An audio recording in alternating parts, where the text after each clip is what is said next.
Anybody turned in their appearance slips that wants to speak in public comment or on a specific agenda item? Before we get going here? Okay. All right, Kathy, we're gonna go. All right, I call this Sawyer County Zoning Committee meeting to order. Kathy, can we have roll call, please? Ron Buckholz. Present. Tweed Schuman. Kay Wilson. Here. Dale Magnuson. Marshall Savitsky. Here. Steve Carrianen. Thank you. Okay, Pledge of Allegiance, please. Pledge allegiance to the flag of the United States of America and to the republic for which it stands, one nation, under God, indivisible, with liberty and justice for all. All right. Statement of committee and hearing procedure statement and hearing notice. A full statement of this committee and hearing procedure document, including directions for individuals wishing to speak at a public hearing to be conducted at this zoning committee meeting, are available in the back of this room next to the agenda for today's meeting. The statement of committee hearing and procedure document is hereby incorporated into the record for this committee. Any public hearing committee has been published as a Class 2 notice in accordance with Chapter 985 of the Wisconsin statutes in the Sawyer County Record and the Sawyer County Gazette. All right, number D, approval of January 17th minutes, please. Mr. Savitsky. I'll make a motion to approve those minutes. I'll second that. Okay, we have a motion by Mr. Savitsky and a second by Mr. Carrianen to approve January 17th minutes. All in favor, say aye. Aye. Aye. All opposed, motion carries. Public comment. Please note this time is intended for the general public comments, not comments relating to specific applications before the committee. Each agenda item requiring public hearing will have its public hearing conducted just prior to the application being considered by this committee. If you wish to speak on a specific agenda item, we encourage you to hold your comments until then. Okay. First public hearing form I have is for Linda Zilmer.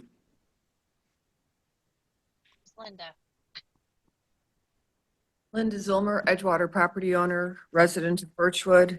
And I want to take some time to explain a few things. There are members of this committee who are new to the committee, who likely may have real world experience in zoning matters, but not the training. And so there is a training session, a workshop scheduled for March 4th in Shell Lake at the Washburn County building from 1 to 3 in the afternoon. Other than that, there's materials available online at the UW Center for Land Use Education to help understand the basics of this process. Within Sawyer County, this committee has a set of bylaws. Those bylaws have requirements for the conduct of this committee and also for the hearings. One of the requirements that is not being met per the county's zoning committee bylaws is recording the opinions of legal counsel when she advises this committee in the minutes. So I brought this up before. I would really hope that you would start doing that. And then the second part of the bylaws address who has oversight and kind of control of the zoning department. Last night, a comment was made during the public comment about Lake District formation, about it's a representative form of government and everybody has a vote on the budget and everything else. Here, under the administrator form of government, the county administrator oversees departments, but the bylaws say that the zoning committee does too. So when there are matters that are brought to the attention that might need corrective action, such as the very many expired conditional use permits for non-metallic mining later, I hope that this committee takes time outside of this meeting to address oversight of the zoning department. Thank you. Great. Thank you. Is there anyone else that wants to speak in public comment? Anybody have any hand up? Anyone online wishing to speak for public comment? Seeing no hands raised. All right. Number 3, there's no rezone applications. Number 4, Jay? Yeah, conditional use permit. This is a public hearing in the town of Ojibwa. Conditional use permit number 25-003, owner Jacob and Sonny Bizanet, part of government lot 2 of lot 20 of CSN number 3388, tax ID 21251. It is 4.71 acres zoned residential recreational 2. Permit is desired for an 8 by 25 foot accessory structure, which is in the form of a deck on vacant land. This is subject to automatic conditions, including building of a primary dwelling within a 3-year time frame, as per the Sawyer County Code of Ordinances, Appendix D, Section 4.26, Parent 1. As part of my staff report, again, this permit is desired for the after the fact 8 foot by 25 foot accessory structure, which is in the form of a deck on vacant land. It is currently attached to a camper that is on that property. This is with automatic conditions that the construction of the accessory structure on vacant land may only be allowed by conditional use with town and zoning committee approval. Granting of the conditional use permit will require that within 3 years that a principal dwelling land use permit be applied for and that the principal dwelling is built within that permit timeframe on the same parcel. Failure to build the principal dwelling will result in citation and order of removal of the accessory structure. Again, this request is to allow for a 192 square foot wood deck in association with a camper. There are photos included within my staff report. Our office received notification that this camper deck earlier in 2024. This structure would be classified as an accessory structure and would require permits, but would only be allowed on property that contains a primary dwelling. That is why the CUP is being requested. For the 3-year time frame in which they would need to secure land use permits to build a primary dwelling. In conversations with the applicant, they are not ready to build a primary dwelling yet, but would like to use the property for camping for the next 3 years. Also in conversations with them, they are planning on building the primary dwelling and then utilizing that existing deck with the new primary dwelling in the next 2 to 3 years. If the conditional use permit was approved, the land use permit would still be required with an after the fact double permit fee, which I do have on hold within the zoning office. If the CUP is denied, an order for correction letter for removal of the deck would be implemented for an April 1st deadline. No other provisions of the current ordinance would allow for decks on campers on vacant land, not within a licensed campground.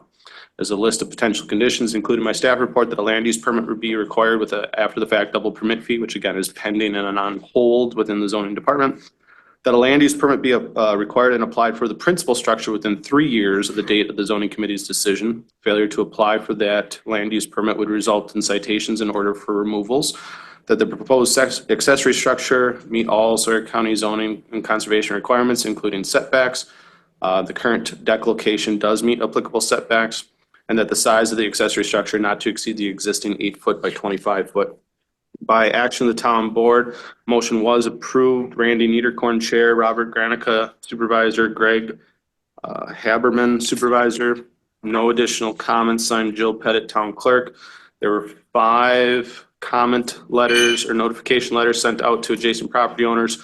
1 was returned with objections and sent to the committee members. Did the committee members have a chance to read that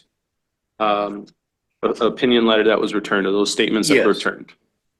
The committee has acknowledged that they have read that, therefore be it incorporated into record. That is all. Okay, thank you, Jay. Mr. Magnuson, that laptop is there for your use. Do you know how to use it?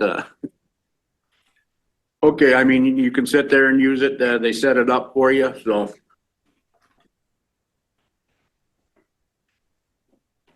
Okay, all right, I need a motion to go into public hearing on CUP number 25-003. I'll make that motion. We have a motion by Mr. Savitsky Second. and a second by Ms. Wilson to go into public hearing on CUP number 25-003. Okay, is the applicant here? Oh, wait a minute, all in favor to go in public hearing, say aye. Aye. All opposed, motion carries. We are now in public hearing. Is the applicant here? Yes, ma'am. The applicant is online. Sunny, are you there? Oh, okay. Yes, can you hear me? Very slightly.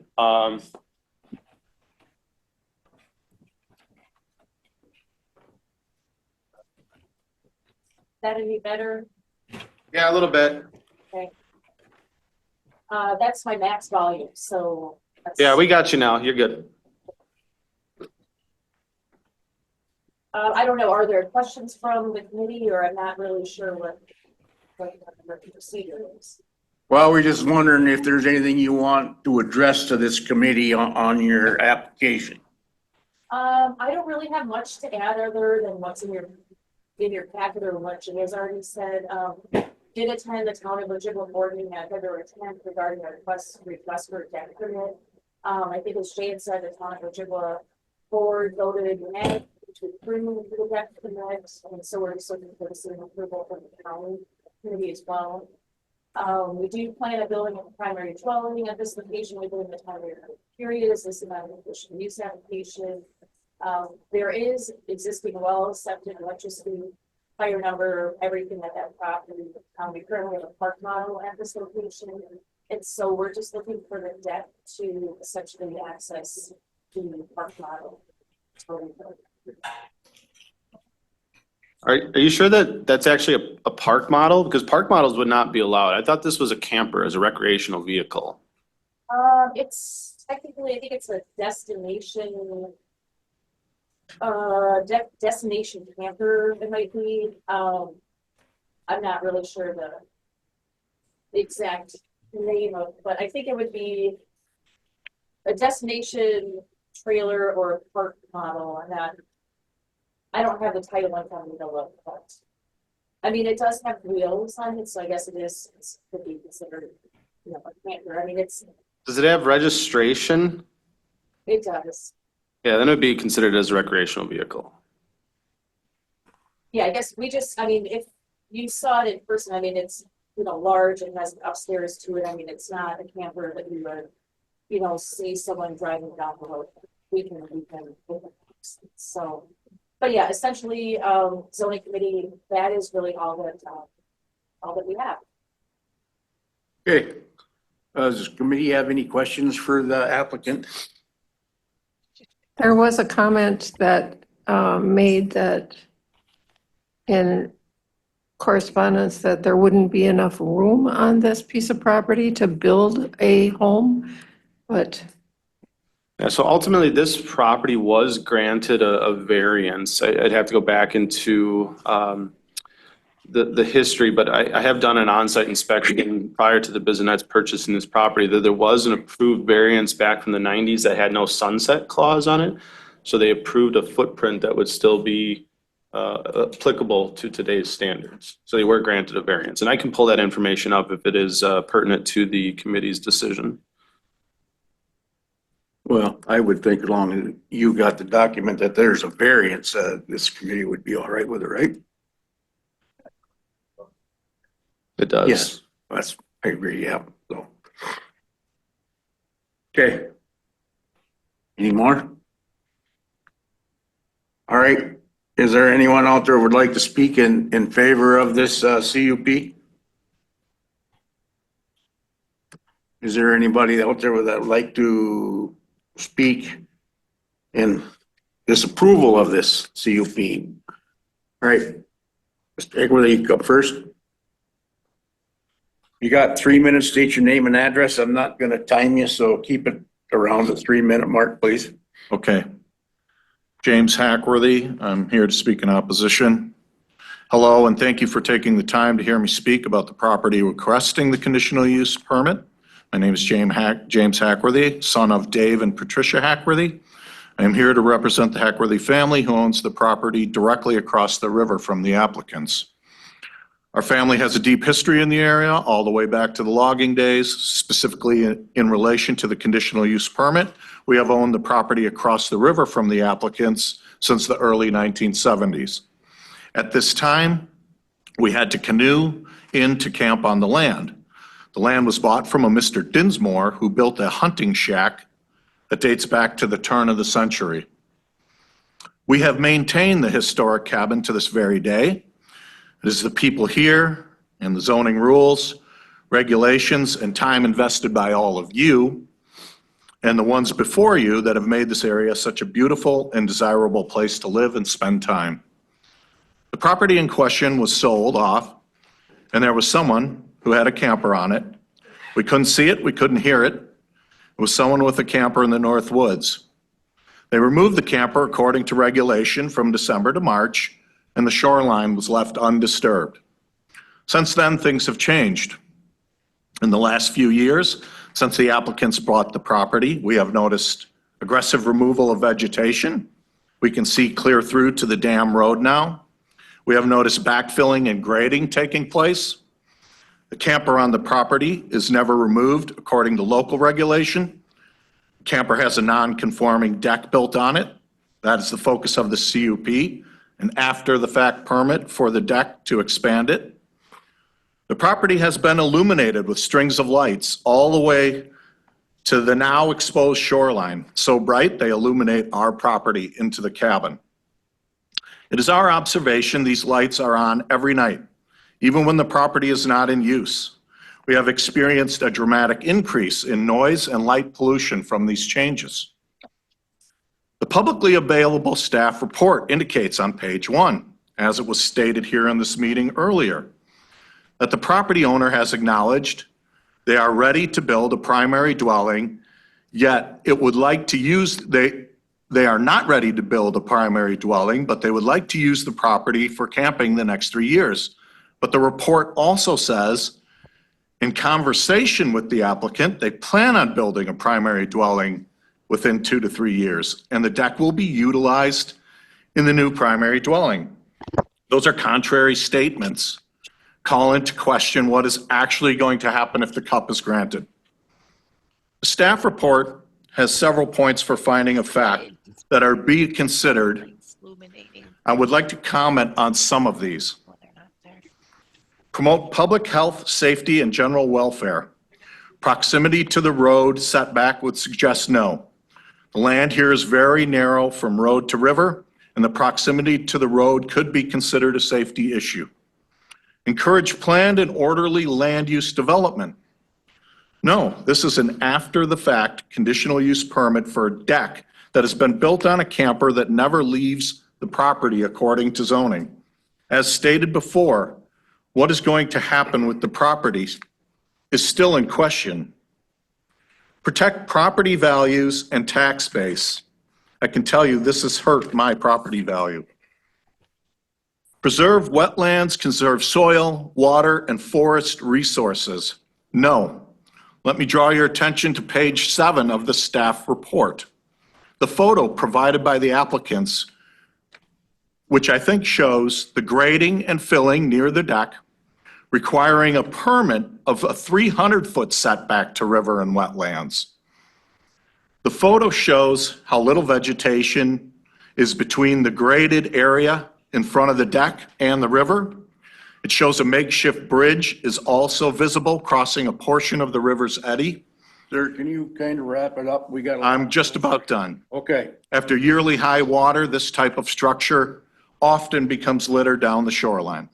The shoreline and riverfront here have been significantly altered. The whole approach seems to be to ask for forgiveness rather than seek permission. This just doesn't seem like a message the zoning board should be sending to citizens. For these reasons, I recommend you deny the conditional use permit to the applicants. Thank you for hearing me. Thank you, sir. All right, is anyone, Ms. Zilmer?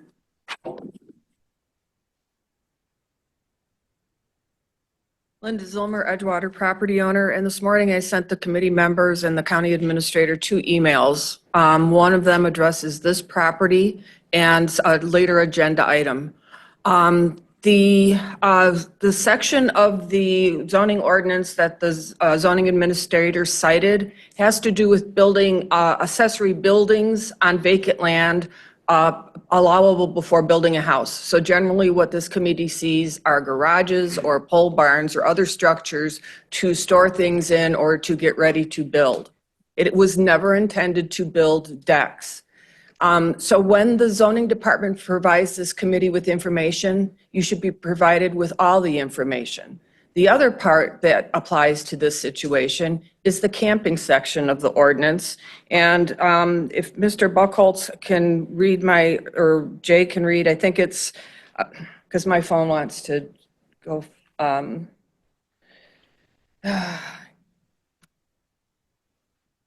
There's a section 4.26, I don't know if you can look it up, but it applies to camping on lots. Ojibwa has option 3 for camping, and it specifically says that decks and other accessory structures are not allowed on sites, vacant land that are used for camping. So on that ground alone, that should be in order for removal because they are using it for camping and it's not a building or a garage in preparation for a home.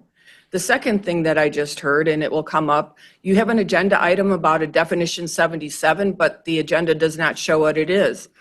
Agenda item number 77 is the definition of a park model, that there is a typographical error in that, and I'm guessing the discussion will be that it's called a trailer when park models are really park model recreational vehicles. I think we heard very clearly from the applicant that what is on that lot is a park model recreational vehicle, and those are not allowed on private land.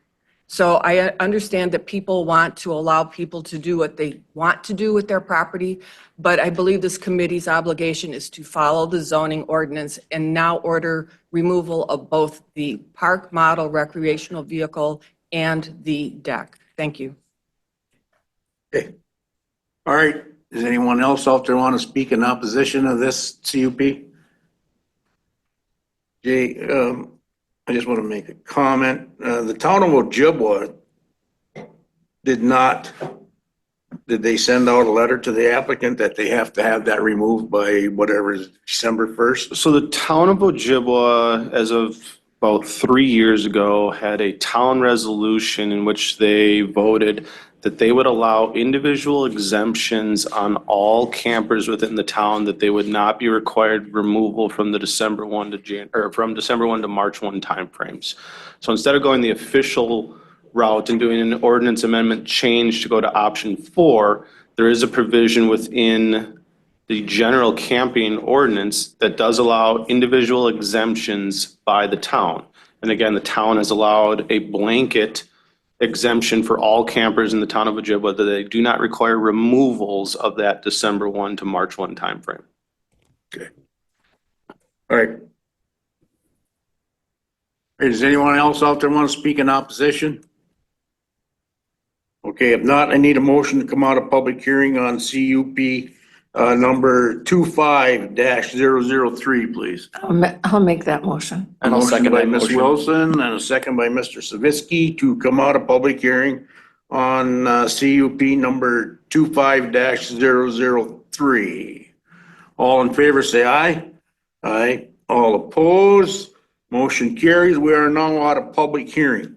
This is the discussion action, the town of Ojibwa, conditional use permit 25-003, owner Jacob and Sonny Bizinet. Legal description is previously read into record. Request is desired for an 8-foot by 25-foot accessory structure on vacant land, subject to automatic conditions as contained in the Sawyer County Code of Ordinances, Appendix D, Section 4.26, Parent 1. Okay. All right, committee, turn it over to you. I'd like clarification on this park model.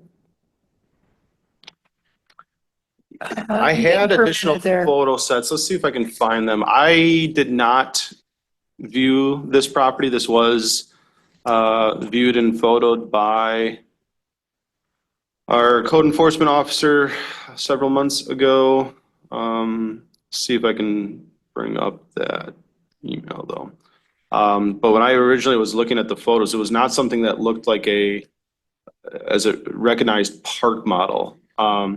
Now these destination trailers, and I was just doing a little research there before, destination trailers is just a different style of a recreational vehicle. It would still be classified as a recreational vehicle, that it has DOT approval, has current license plate and registration, and the wheels remain on it. So it's a roadworthy recreational vehicle. Behind the truck, yeah. Let me see if I can find the other email photo sets here. If there are any other additional questions or discussion before I bring that back up, because it might take a little bit to find. I had another comment under 6.7. It says that on parent 3, accessory structures, decks, gazebos, boathouses, storage buildings are not permitted on vacant property used for camping. So this deck should be allowed while they're camping. So there are some inconsistencies with that because we did allow for sheds on vacant land. Even though the camping provision says you're not allowed sheds, there's another section that allows for a shed less than 144 square feet. This is as a conditional use permit that would allow for an accessory structure on vacant land. So even if you were camping on a property, you could still apply for conditional use permit for a garage. And we have seen one other deck on a camper applied for a conditional use permit. This was a couple years ago on Little LCO, just off of County Highway E. I know, Ron, you would have been on that committee. Kay, I don't know if you would have been on that at that point yet or not, but we did hear one other case similar to this. And that was approved, and that applicant has submitted for a land use permit to build a dwelling. Okay.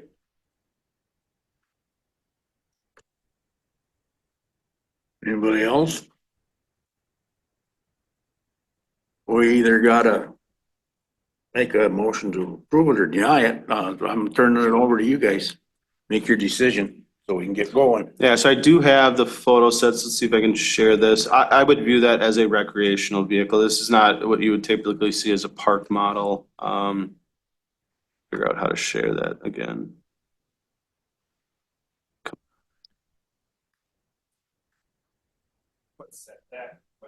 Excuse me, you need to turn your mic on. Does the 40-foot setback meet regulations? That is the minimum setback from the wetland. So it yes. does meet the regulations. Yep, so there's your photo of the, I'll call it again, as a recreational vehicle. That's not typically as what you'd see as a park model. Park models are built on a chassis, where this is actually built on a frame trailer set to be mobile. I mean, it's even got the tongue attachment still on it, so it's ready to be hooked up and moved. Okay. All right.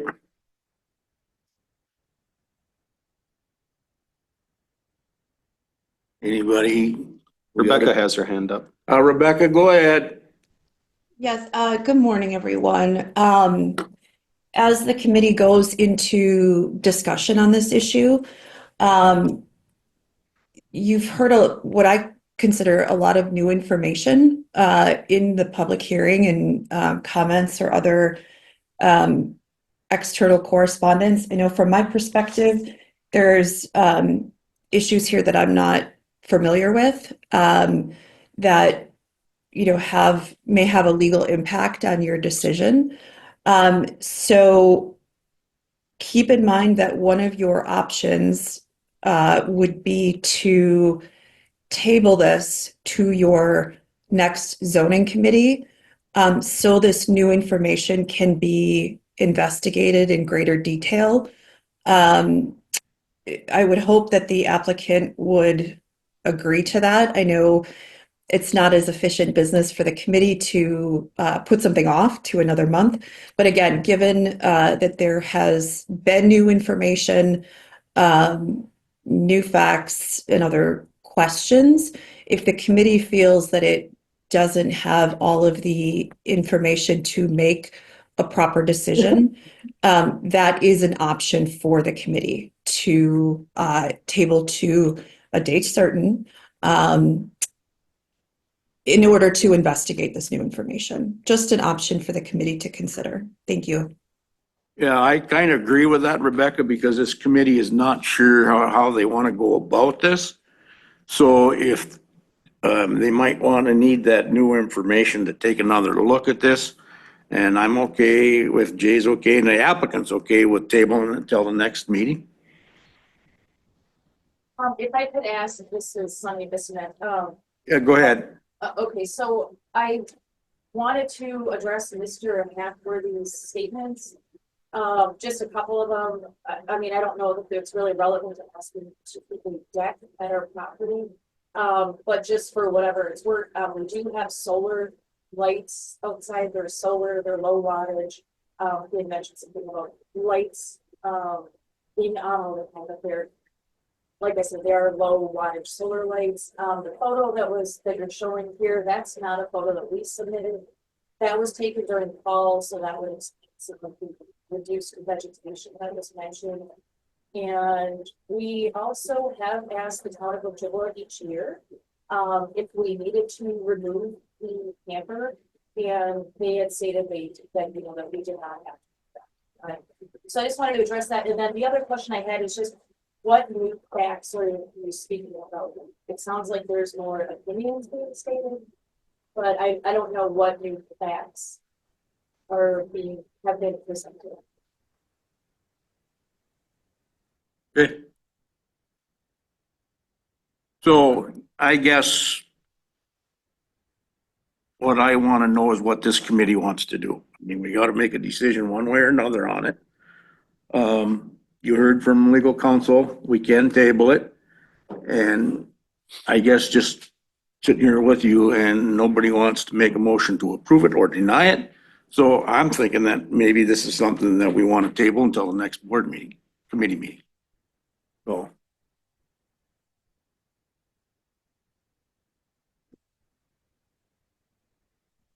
What were the new facts, or what were we wondering about, I guess, that Rebecca brought up, I guess? What was the new facts that even the property owner was asking? Was it the riparian area and that bridge going over and the removal of vegetation, or was it because it's a DOT vehicle, or what was the unknown question? Rebecca or Jay, you want to answer that for him? Jay, you can go first. Otherwise, I can comment on what my interpretation was. Yeah, you're the one that brought it up, so why don't you comment on No, that's fine. Frankly, perhaps it's selfish, but there's a lot of information that I wasn't aware of. And so if the committee is looking for specific legal direction on whether it's approving this conditional use permit complies with applicable law, I don't feel like I have enough information to be able to provide an appropriate legal recommendation. So that's one issue. Again, perhaps selfish. But what I heard in new facts is number one, the type of vehicle. Perhaps we have clarification on that. Number two, is Supervisor Wilson mentioned, there's other sections of the zoning ordinance that may come into play. Jay had mentioned that there's some inconsistencies within the code or what the county has approved before. What are the implications of those issues? And then if there was, other information that the committee feels was missing from the staff report, certainly the committee can ask for more information. From my standpoint, I don't think there was anything missing from the staff report. I think it was, an objective recitation of the facts. However, if the committee feels like it needs more information or clarification on these facts, it can certainly ask for those. And so again, given the legal thresholds of what the committee is being asked to do, whether, issue the conditional use permit, or if it is leaning towards denial, there are very specific legal thresholds in 5969(5)(e) that this committee must meet in order to take one of those positions. And I can certainly advise you on those legal standards. We can do that today. But again, we have to look to substantial evidence when we are making a decision on a conditional use permit, even in the context of approval and in the context of a denial. And again, from all of the public comments and information, I have concerns as to whether the committee has all of the substantial evidence it may need to make a decision. That is just my own opinion. If the committee feels like it has all of the information to have its substantial evidence, certainly the committee can move ahead and render its decision. So what are some of the legal things, the aspects of the denial? Can you give us a few of them? In terms of what the legal requirements are for a denial? Yeah. Okay, so under 5969(5)(e) and under case law, in order to deny a conditional use permit, assuming that conditional use permit is permitted under your ordinances, you must have substantial evidence to deny that permit as to why that permit doesn't fit within the context of the ordinance. And so in the statutes, if a conditional use permit is listed specifically as a conditional use permit, there is a deference to approval. And so the committee must have substantial evidence in order to render that denial. And again, substantial evidence is not opinions, personal opinions. It needs to be measurable to the extent practicable. It needs to be, actual data. So there is a high threshold of substantial evidence. Well, there is a standard that we must meet for substantial evidence. And so again, to get back to the primary question, in order to render a decision of denial on this conditional use permit, you must have substantial evidence as to that denial, to support that denial. Okay, one of the things I'm thinking that's on this committee's mind, but I'm not for sure, I can't speak for them, that they think it's a park model, and with the deck being on there, that shouldn't be on there. I guess I'm waiting to see what you guys want to do with this. Go ahead, Mr. Magnuson. I see that it meets the setbacks there, and it looks like a buildable property to me. I would move to make a motion to approve.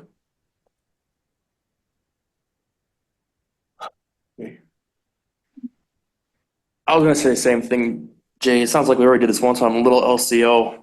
I'm not really seeing the reason to deny it this time. So I would make a motion to approve this CUP. I believe Dale just Dale made made the the motion. Kenny, is he an alternate? He's an alternate, but he's on as an Because alternate. Tweed is gone. Oh, perfect. So would that be a second? So that's a second then. Okay, we have a motion by Mr. Magnuson and a second by Mr. Savitsky to approve this CUP. So is there any more discussion? Would that motion include the conditions as listed in the staff report?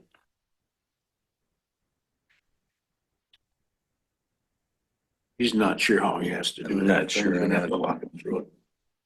I would second that motion if it included everything in Jay's staff report and findings of facts 1 through 14, minus, 8? What I read earlier. Sure. He can, but Dale has to amend the motion to include him. I amend the motion. And then Marcia, you second with the conditions. Okay. Yep. Okay, all right. We want to make sure we're doing this rightly. So any more discussion?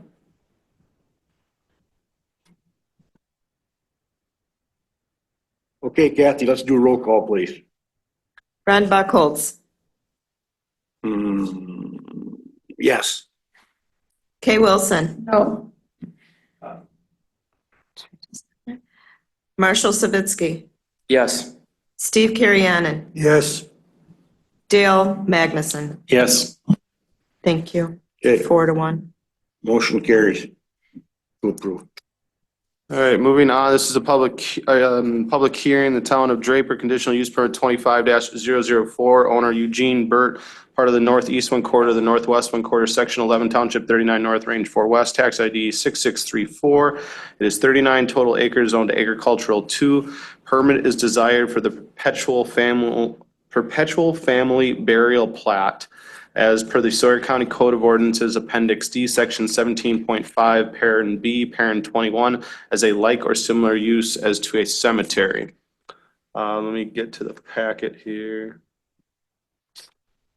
Again, the permit is desired for a 32 plat perpetual family burial site. This type of family burial site is not listed as a type of use within the Sawyer County zoning ordinance, but a cemetery is. This would be viewed as a like or similar use within the Sawyer County zoning ordinance. Both a cemetery and a burial site is the location that contains human remains. There's a difference between an official cemetery and an actual burial site, in that a cemetery is generally formed by a municipality or religious organization and requires a cemetery association. The purpose of this request would be for a private burial site containing 32 plots. It is approximately 50 by 52 feet. Prior authorization of a conditional use permit would be needed as a like or similar use as a cemetery. There are no other county ordinances that pertain to the specifics of burial sites or cemeteries. That being said, there are other state requirements that the applicant or the owner of the property must meet, which are further illustrated with possible conditions for approvals and those requirements of Wisconsin Chapter 157. State laws do not prohibit home burial sites. However, the Sawyer County zoning ordinance would require a conditional use permit to be obtained as a like or similar use as to a cemetery. An appropriate zone district and the burial site location to be recorded in the Register of Deeds. Again, cemetery is only listed within the Agricultural 1 or the Agricultural 2 zone district. I do have some additional correspondence to read into record, as well as the town's decision. Ultimately, again, there are no prohibitions on the county side for a family burial area under Wisconsin law. The county has a statutory authority to regulate burial sites as per Wisconsin Stats 59.69 sub 4 sub M. Wisconsin Stats 157.70 sub 1 sub B defines a burial site as any place where human remains are buried. There are no other state law definitions for family burial sites, and the county ordinances do not define a cemetery, a burial site, or a family burial site. The definition of cemetery is laid out in 157.061 sub 1P. It is clear and is given that there is no county definition of a cemetery. The county should adhere to the definition of cemetery for state law purposes. The question really becomes whether or not the county wants to approve a conditional use permit, knowing that Mr. Burt, without knowing that Mr. Burt has complied with the requirements of Wisconsin Chapter 157. I'm sure we'll have additional information as part of legal counsel's analysis on this one, because this one is definitely new to me and probably new to all committee members. I've never seen a cemetery be applied for. We had one that was expanded upon, but that was an existing municipality cemetery. I believe it was for the town of Weir Gore.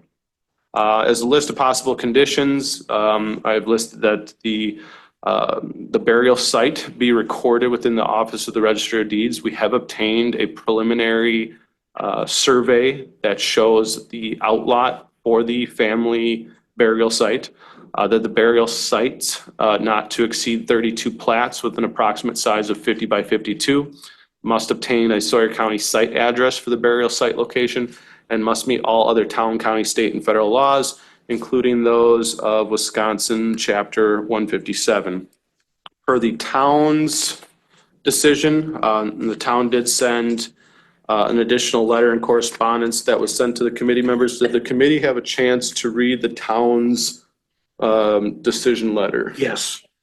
The committee acknowledging that they had a chance to read the town's decision letter, therefore be it incorporated into the record by action of the town board. Motion was denied. They then submitted a separate resolution disapproving the petition, although I'm a little confused with that because ultimately this is for a conditional use permit, but I believe the town has submitted a resolution, a disapproval related to any ordinance amendment changes that might be made in lieu of this conditional use permit. But ultimately, again, the town denied, but I'm not seeing the full reasonings outside of just their specific letter that they submitted, that again, the committee acknowledged was received and read and incorporated into record. There were 11 notification letters sent out to adjacent property owners.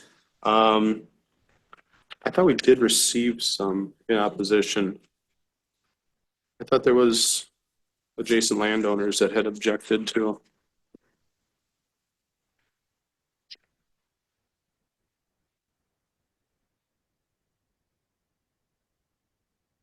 Let me just double check some things here. So the town received additional letters of opposition that they were then included with our packet, but the county did not specifically receive any additional notifications. Did the committee have a chance to read the additional letters of objection that were included in that town packet? There was one specifically from a Cynthia Nielsen, and then one from a anonymous Loretta Draper resident. Okay. And then a Shannon Knights or Neats. We read everything that was sent to us. Okay, so there were 3 letters that were submitted to the town in an objection that then were forwarded to us, so. Okay. That is all. All right. Okay, need a motion to go into public hearing on CUP number 25-004. I make that motion. I'll second that motion. We have a motion by Ms. Wilson, a second by Mr. Savitsky to go into public hearing on CUP number 25-004. All in favor, say aye. All opposed, motion carries. We are now in public hearing on CUP number 25-004. So do you want legal counsel or you want to? I would have you run the public hearing first and then have legal counsel Okay. as part of any kind of discussion. All right, okay. So, Mr. Burt, you want to step forward there and tell us what you got going and you want to read that letter? Yes, I would like to read this letter, and I want to thank you for giving me the opportunity, Mr. Sherman, and the zoning. We were not allowed at the town meeting to oppose anything, and we didn't get the letters, so we have no knowledge of what was denied and why. So we didn't have no recourse or redress to address that because we didn't see it. So now I'll read this thing here, and I want to put this in the record because we don't know where it's going to go, but we hope it will be settled here. But the information that how did this thing get started? How did we, as the Burt family, decide that we wanted a perpetual family burial ground? We got that information from the town of Draper. Draper presented it to us, and then we used that and we followed up on that with the zoning. And I will share that. At the annual cemetery meeting on April 16, 2024, when I questioned the Draper Cemetery trustees and their attorney about digging our graves in the Draper Cemetery, they said this is now a municipal cemetery and it's forbidden by Wisconsin statutes. I says, okay. So then they went on to say that the only way you can bury somebody in Wisconsin is on a farm, that you have to have a private cemetery. That's it. And this Draper administration and their attorney, they concur with this. And that's how it started. So, being there was no Draper ordinance against family burial plots, I pursued this avenue on November 18, 2024 with the zoning commission. My intentions were to have just one burial plot for myself, being I couldn't be buried the way I wanted to in Draper. And this was the zoning thing I got from the zoning. And this was for a home burial. So I went on with that, but then I proceeded with it. And the zoning says, why don't, I would have had to get my land rezoned. So they said, my brother Eugene, he has agricultural land. So why not use his land and make a family plot? So the only name that was on his was Eugene Burt for his plot. And most of the opposition to the denial from Draper was nothing against Eugene Burt, but from what I understand, it was against John Burt. Well, I would even step out of the thing if it was for the benefit of the family, and I would let Eugene and his family go there. Okay, so being there was no ordinance, I pursued it. And my wife and I, we had a document notarized and signed and brought in for the one single one. So being zoning advised us that we could use Eugene's and save the money of getting rezoned and all of that. So we went that way.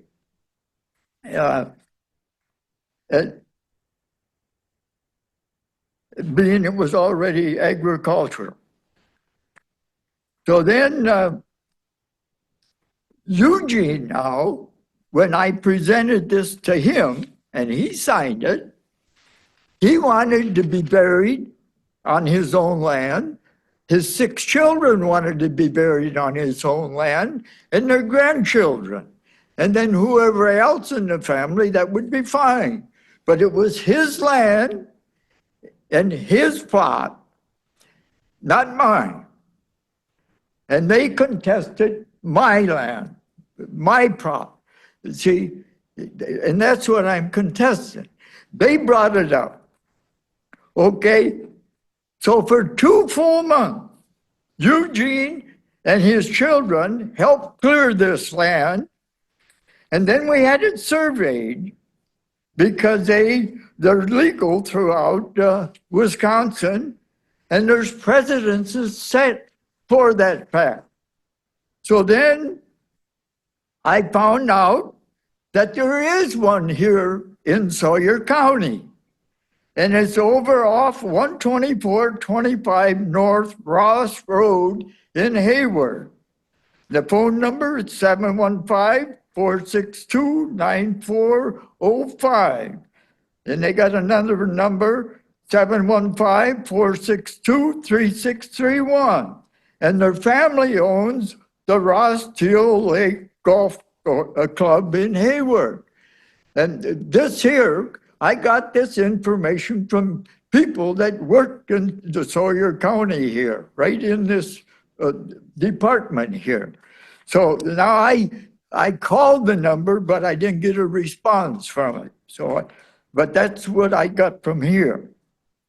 And then I have a relative, and he owns Roseberry Funeral Home in Friendship, Wisconsin. His fax number is 608-237-2233, and he takes human remains to several family burial plots in Adams County. So he told us the precedence is all through here.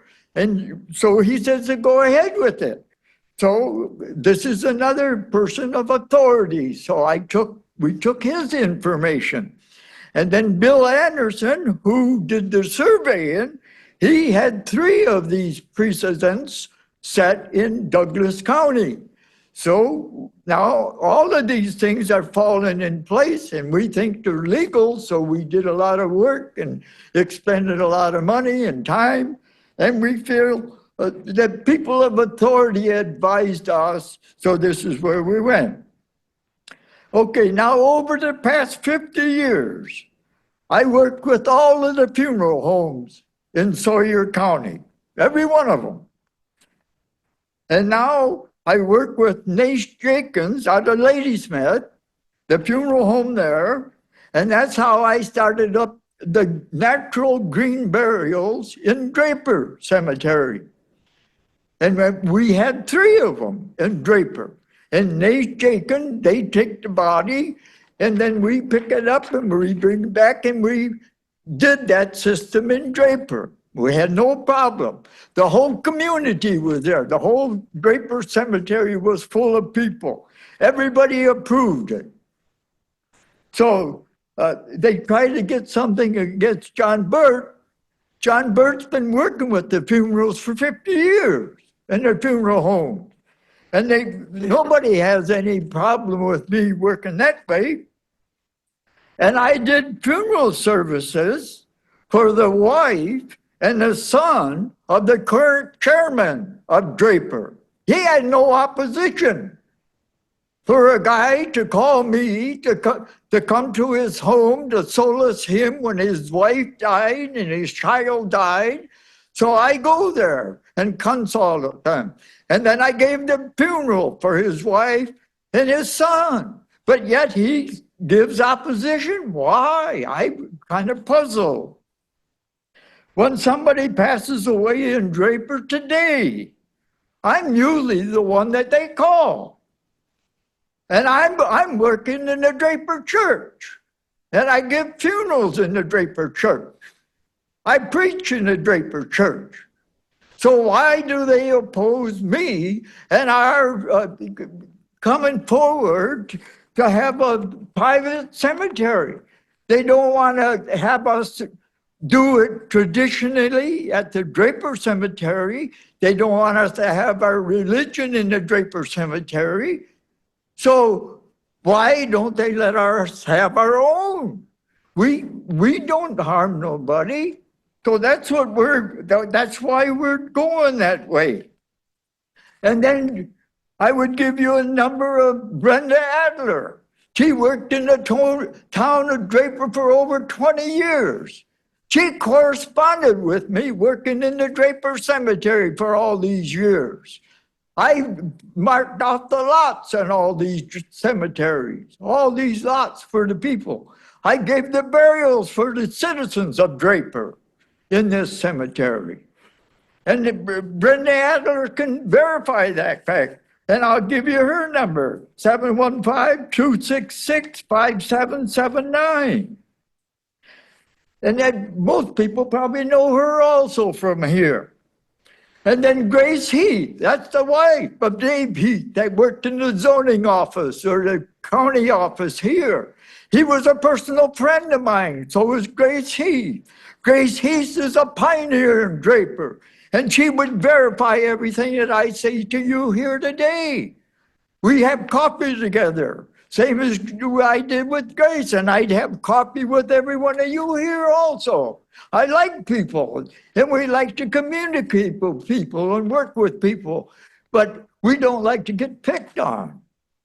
And we like to have our private cemetery because the municipal cemetery doesn't let us have our religion and our tradition and the solace and stuff that comes from having God in our foundation. And that's my strength. I thank you for your time. Thank you. All right, is anybody? In favor still.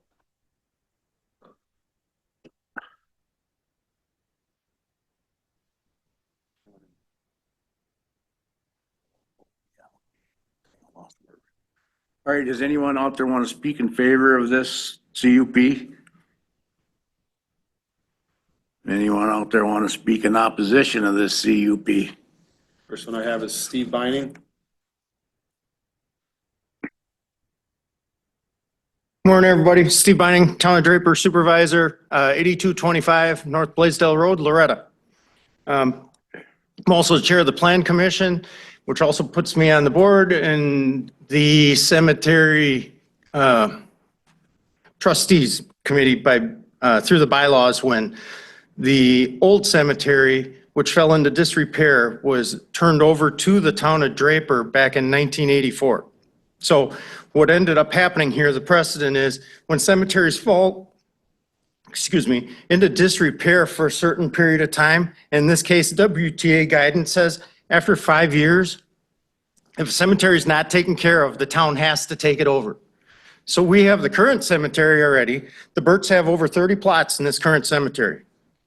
And our concern here, I reached out to several entities, the Wisconsin Historical Society, and they were a no on family plots here. I think it's important to note that a family burial plot in this case is not a cemetery. So what's really important here is we're applying cemetery rules to a family burial plot. And that's a misinterpretation of the ordinance by the zoning administrator. So what's happened here is we have family burial plots, which aren't subject to any state law, using a part of the ordinance, cemeteries, which have chapter 157, which requires perpetual care funds and oversight to be established. Excuse me. We have several citizen letters against. At the Plan Commission meeting, there was applicant information missing that was supposed to be sent to us. If it's a cemetery, there needs to be a big white placard that labels where everybody's supposed to be. That was not provided. Survey information was not provided.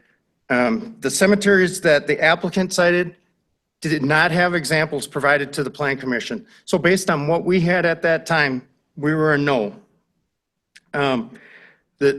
John Burt, during the Plan Commission meeting, claimed his family was indigent, which further supports that this would be an undue hardship on the towns having to take this over at some point. We already pay $6,000 a year for a sexton to take care of our cemetery today. I don't think we need a second cemetery. I don't think our electors want that. Mr. Burt, in this case, has taken care of our old cemetery for over 50 years. I don't know what's wrong with the current cemetery. It's there. There's plenty of plots. We have over, I think, 12 acres at that spot. And I think there's 60 or 70 open spots yet before we even need to clear more timber. There's plenty of room. From a personal note, I feel really bad that we keep getting put in this position as elected officials to be in these untenable spots, because I feel like our zoning administrator has taken advantage of a situation here to cause somebody to think that this is good advice when it's clearly an ordinance violation. Steve, let's not go to that part of it. Let's Okay. just stick with it. So- All right. Well, the part of this that I can't understand about the process, Ron, is a like-kind interpretation is for permitted uses. Conditional uses was supposed to come before this committee before it ever went out to the towns. So we've incurred several meetings, hours of research that should have never hit us before it hit you guys. So that's the zoning administrator not following the current ordinance. We have, I guess, to kind of address the recent comments, you know, when we start talking about names and folks around this community, understand that zoning is about the facts of the case, right? It's not who you know, it's what we're looking at right here. And the town and the Plan Commission was both voting in denial of this permit. Thank you. Thank you, Mr. Bynum. Linda Zilmer?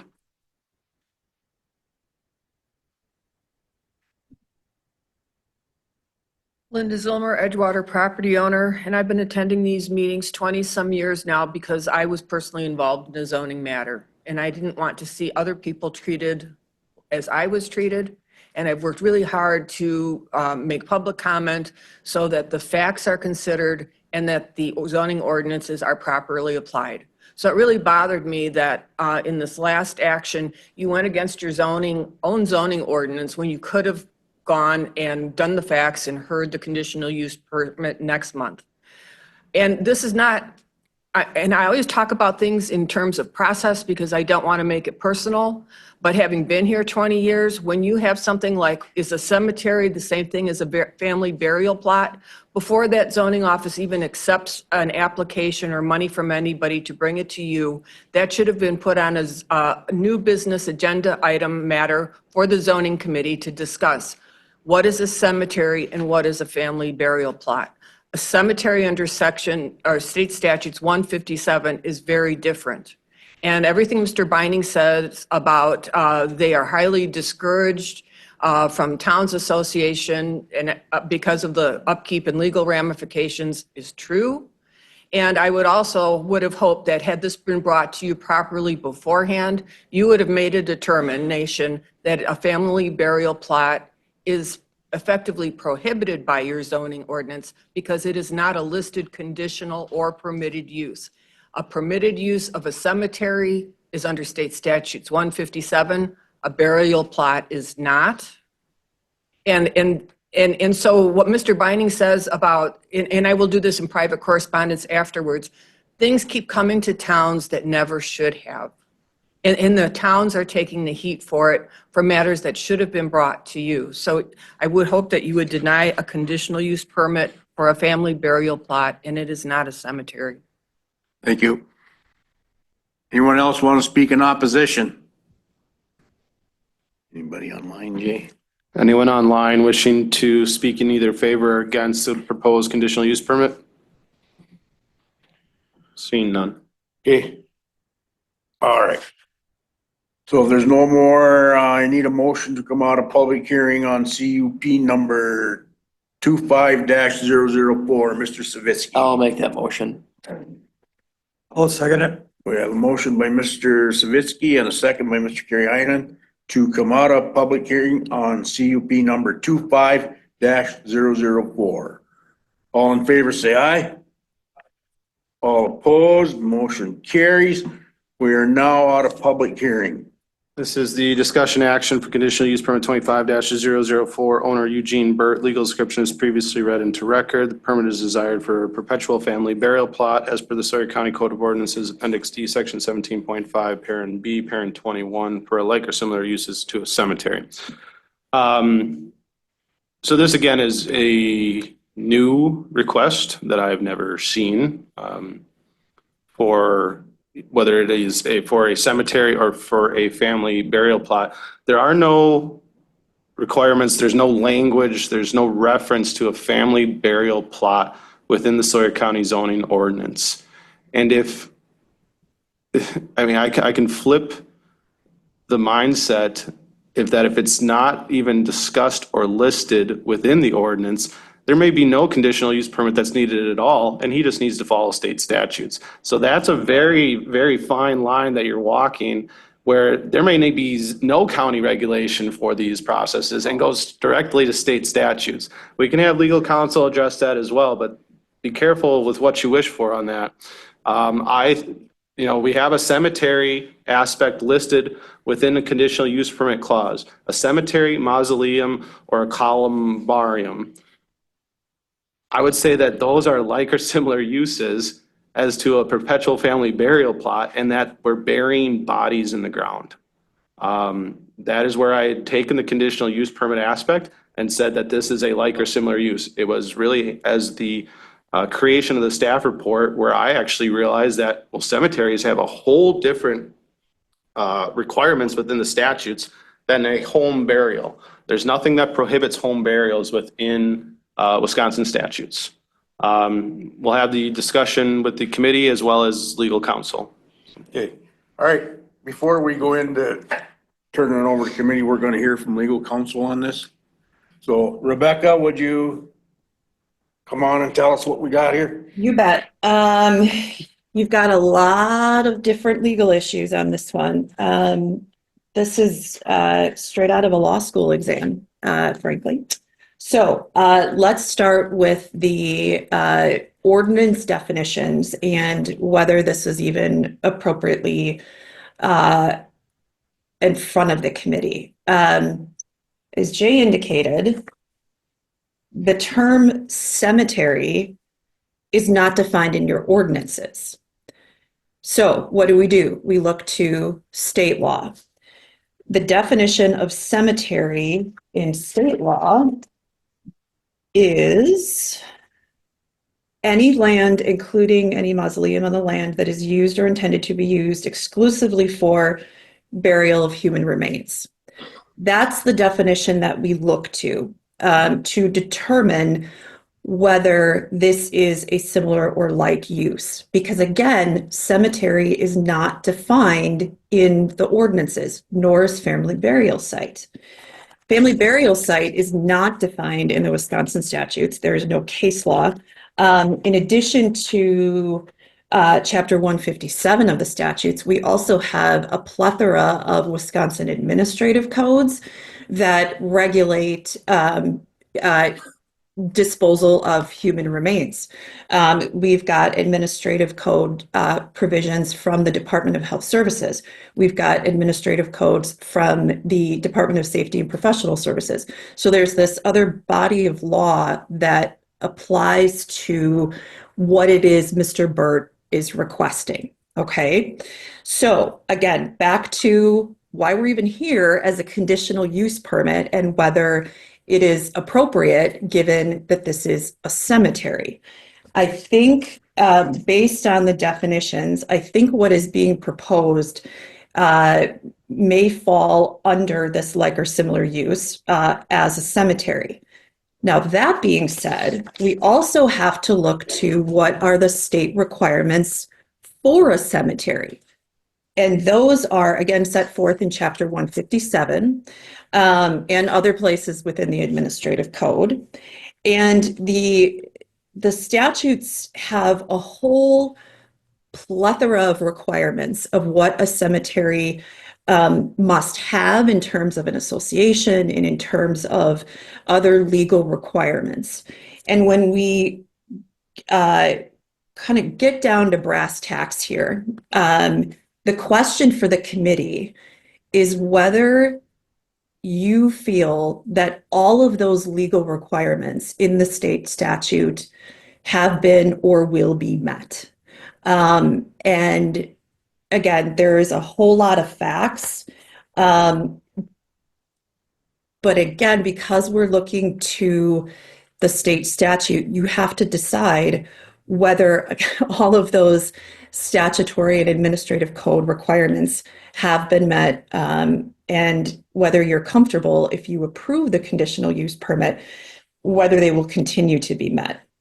So that's the item with respect to the definition of cemetery and how we get here. The other point I wanted to make with respect to the process not being followed correctly. Jay, please correct me if I'm wrong here.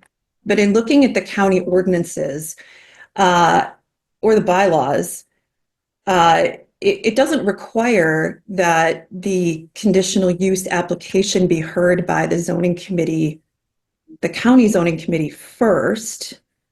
In fact, I don't see anywhere in the ordinances, certainly not in state law, that the town even has to approve the conditional use permit. So when comments are made about appropriate process, I think we actually need to look at what the codes say. And again, I don't think it was an inappropriate process that this be sent to the towns first.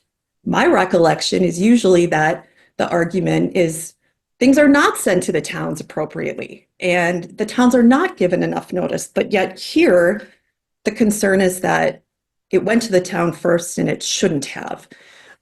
So just bear that in mind when you are considering, that input from the town.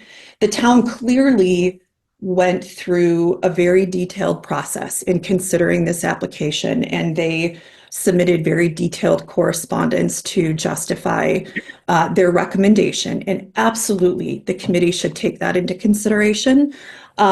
If you have questions about the information contained in the documents and record that was forwarded by the town, I encourage you to ask, because again, there's a whole lot of information, but keep in mind, you must look at substantial evidence. You must look at facts and measurable data when rendering your decision.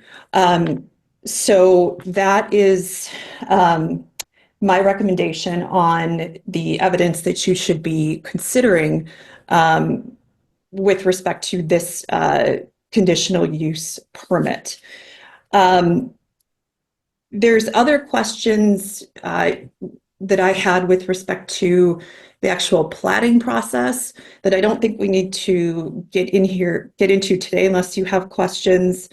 And I'm absolutely, if you have other specific questions, I'm happy to answer them.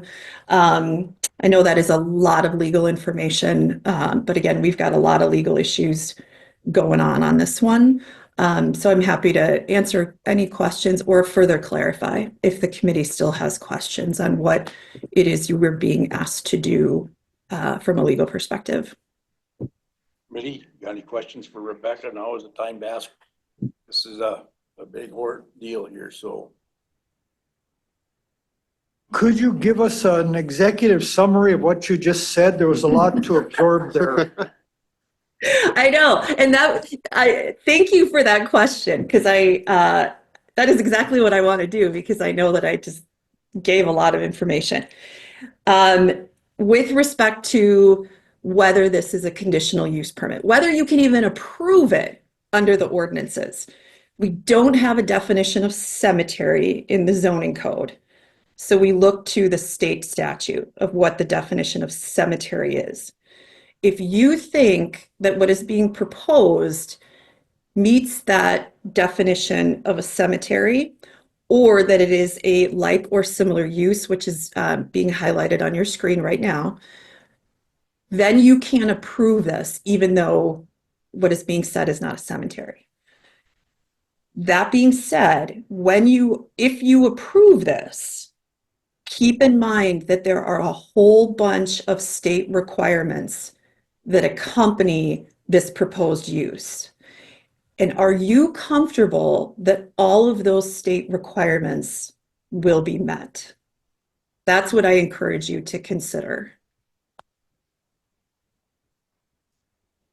And then in terms of considering all of the information that's been presented by the town, certainly consider it, discuss it, ask questions about it. But then as we go through the process of making your decision, make sure you focus on the actual evidence that has been presented. Is that better? I hope that's a better summary for you. I guess one of my questions would be if this was approved and with all these requirements that need to be put in place, I guess I would wonder who would be able to follow this to make sure that they're being met. Would our zoning ordinance officer be able to do that? Or, I mean, somebody would have to be liable to keep an eye on this if it was approved.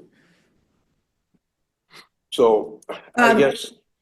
Let me speak to that very briefly before, and again, I apologize for cutting off. Well, that's But that okay. is a very good question. So if this was approved and you set forth conditions that required compliance with state law, who's going to check that? And this is where all of the information presented by the town and other parties becomes important. We know that there are certain risks of burying human remains. We know that there are, based on the evidence presented, there are potential costs. So all of that information is good evidence for you to consider in developing your decision. And then I would, push this over to Jay in terms of the enforcement. It is not within the county's obligation to enforce state law, but if we are incorporating state requirements as a condition of the conditional use permit, then yeah, we should be making sure that there's compliance with those state requirements. All right, Jay, pass the baton to you. Yeah, I'd have to be more versed in what those actual state requirements are for home burial sites. It'd be definitely a task on the department to monitor those other state requirements.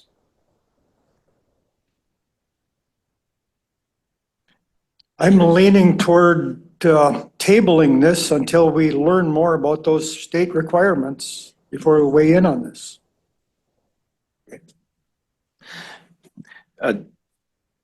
Eugene's asking for a perpetual family burial plot, not a public cemetery. I think we need to decipher a difference between the two. There needs to be a way for him to pursue this. I think it's a need that legitimate need that John and Eugene and the Burt family desire and deserve. Okay. All right, committee.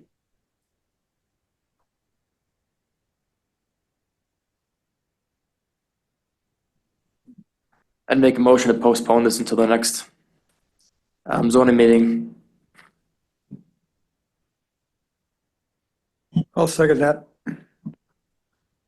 Okay, we have a motion and a second on the floor to postpone this CUP number 25-004 until the next zoning committee.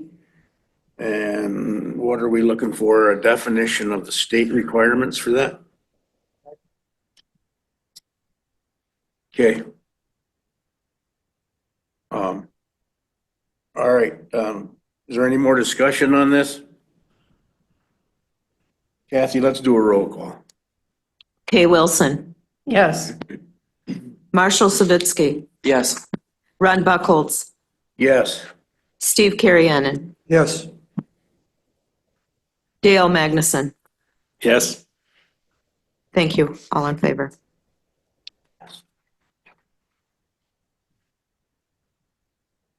So are we Okay. going to have Rebecca do some homework for us on this? Are we going to do this? No, me and Rebecca will get you the information as far as the other state requirements as it relates to burial of human remains. Okay.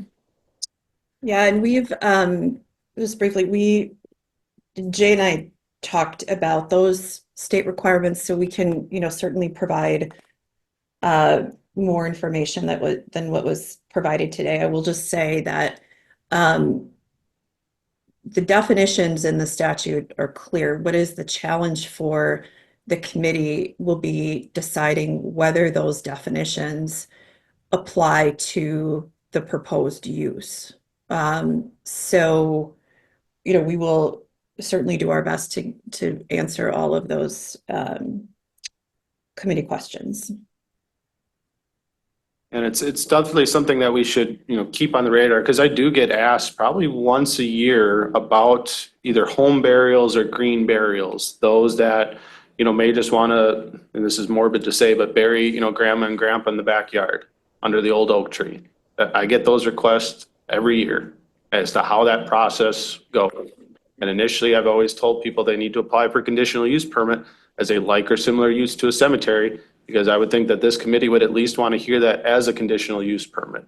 Now, if we don't want to have a conditional use permit to bury X amount of bodies under a home burial, then that should be solidified as well. I guess that's my only talking point to kind of have as your homework and consideration as to if these requests continue to come in, how do we address them and how do we deal with them? Do they need to be in a specific zone district? Do they need to have a certain acreage? What other requirements need to be met? Should we prohibit them altogether and they can't even apply for a conditional use permit because we only want bodies buried in an official cemetery? So keep that in mind. Moving on, this is a public Wait, hearing. Jay, Go ahead. Sorry, can I add to that? Yeah. I would, as part of the committee's homework, I would just echo what Jay said. Really consider if if you think these requests are going to be forthcoming, and if you feel like from a policy standpoint you want to make sure that there are proper rules to accommodate these requests, I would encourage you to clarify your ordinances.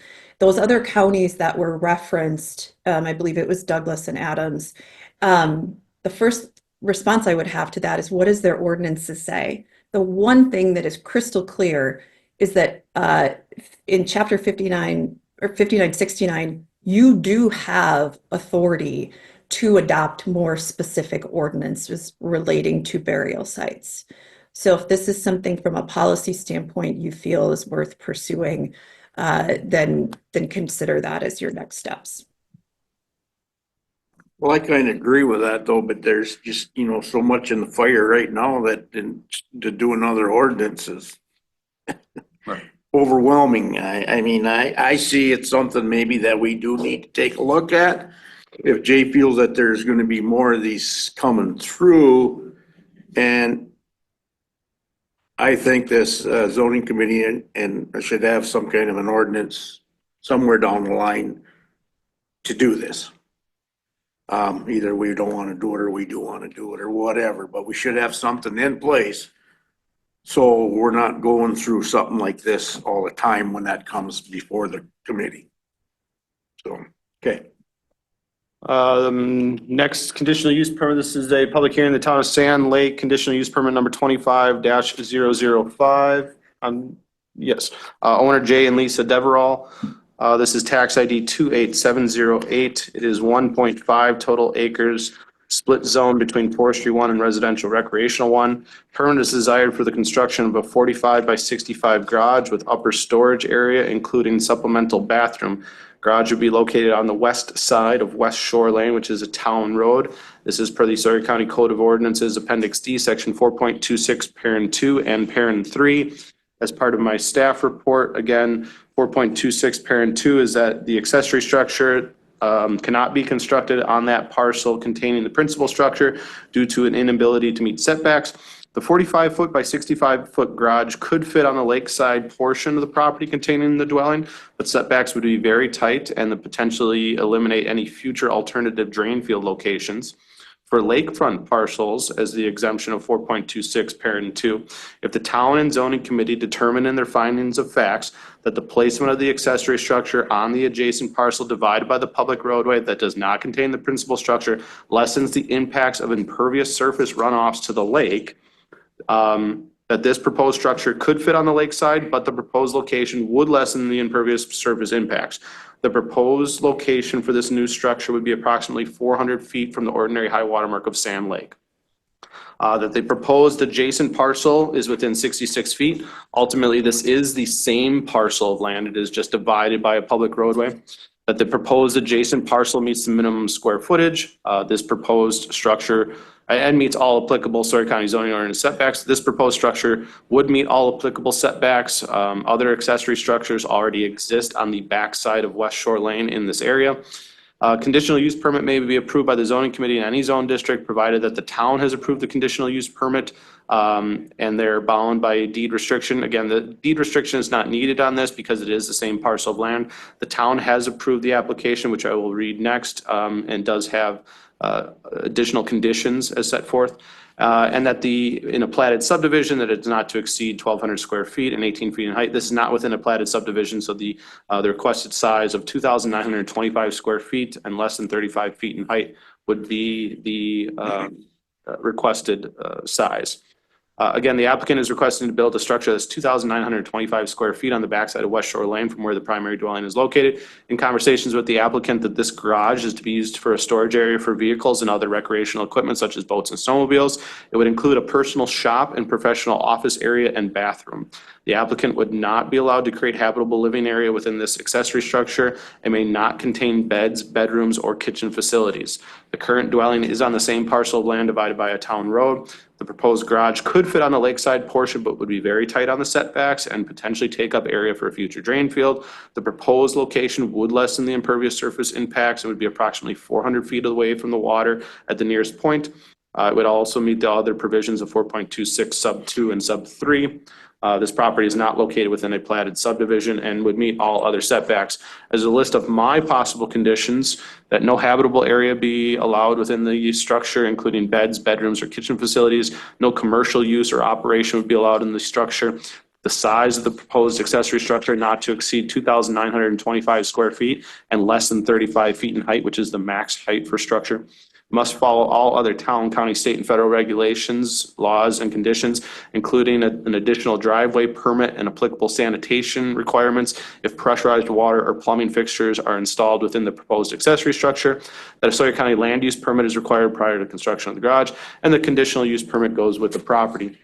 As by action of the town board, motion was approved. Bob Langham, Town Chair, Michael Ruscio, Supervisor, Greg Shedby, Supervisor, added conditions that they obtain a separate fire number application, that they would have a separate well and septic if they are to install pressurized water within this garage facility, that there'd be no living corridors, that the second story would be for storage only, that heat is allowed, and that the toilet or sink or plumbing aspects would be located on the first floor. Signed Elaine Nyberg, Town Clerk. There were 8 additional notification letters sent out to adjacent property owners. 1 was returned with no objections. I'm writing to support approval of this request. Jay and Lisa own the property immediately adjacent to my property. I viewed their plans and walked their properties with Jay. They have a good plan, and I have no objections to this request. Brad Peterson. That is all. Okay, thank you. All right, I need a motion to go into public hearing on CUP number 25-005. Make that motion. Mr. Savitsky makes a motion I'll second it. and a second by Mr. Karianen to go into public hearing on CUP number 25-005. All in favor, say aye. Aye. All opposed, motion carries. We are now in public hearing on CUP number 25-005. Are the applicants here?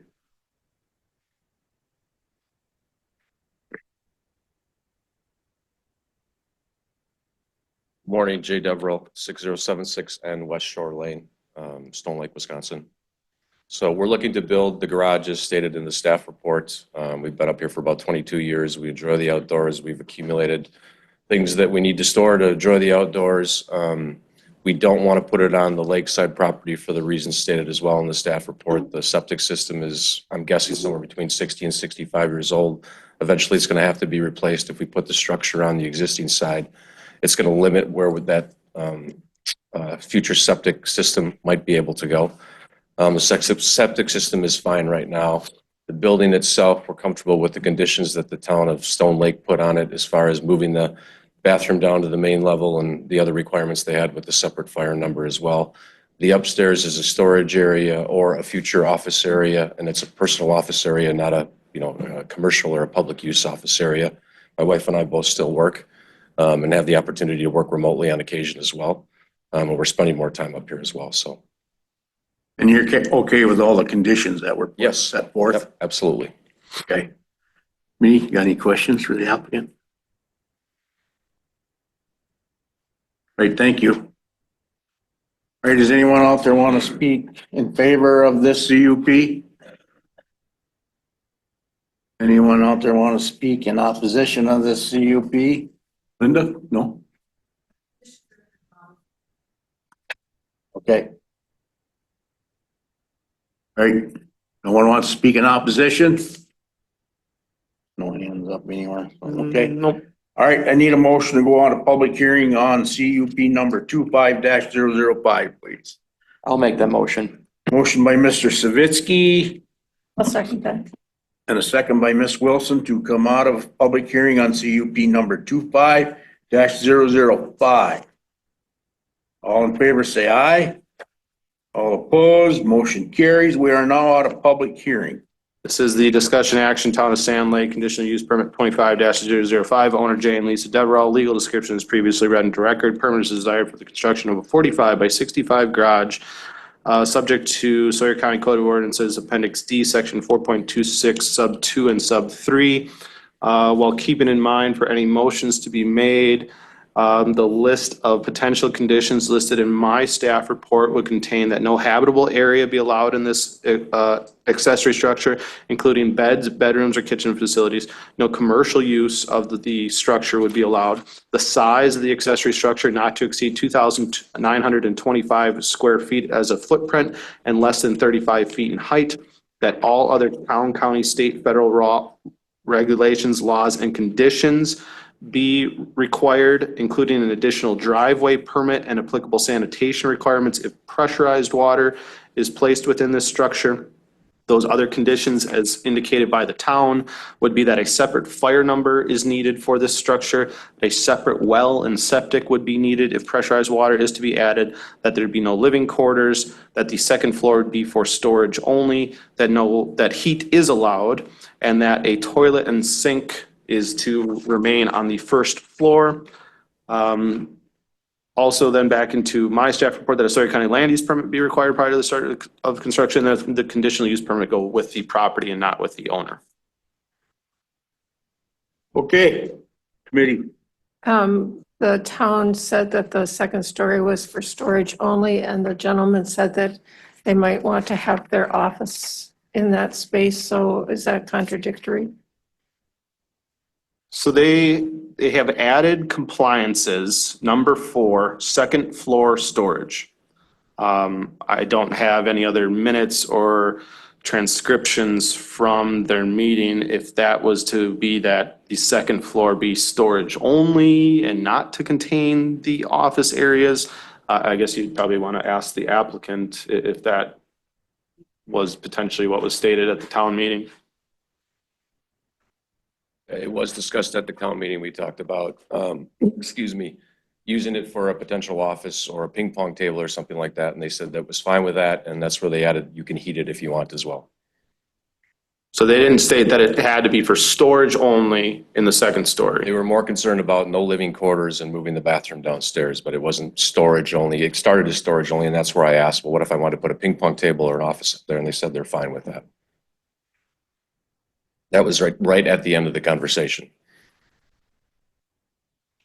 I mean, you could still condition your approval upon the town's conditions, and I could follow back up with the town at that point to solidify that as part of the record and decision, if you are concerned about that element of a condition.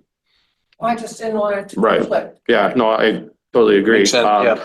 So that's where, if you were to go down the route of approval and you list all the conditions as listed in my staff report and the town, I would follow back up with the town to make sure that the applicant is relaying the information that he'd heard at that town meeting. Would that be a condition then? Yeah, you probably would want to add that in there. So whoever makes this motion, make sure that you put in Jay's conditions and the town's conditions and your finding of facts so that they're in the motion. I make a motion to approve, as you said there, that meets the town's commission. Okay, we have a first by, a motion by Mr. Magnuson to approve with the conditions, And I'll second that motion. and a second by Mr. Savitsky to approve the CUP number 25-005 with all the conditions set forth by Jay in the zoning office and the town. So, any more discussion? Yes, Go ahead. Chairman, we need findings of fact on that. Yes, yeah.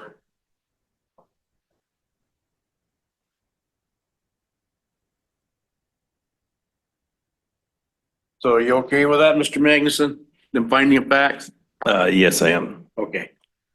All right. So no more discussion. Thank you, sir. Let's do a roll call on this, Kathy, please. Wait. Oh, Yeah. what's finding of Which- facts? Yeah.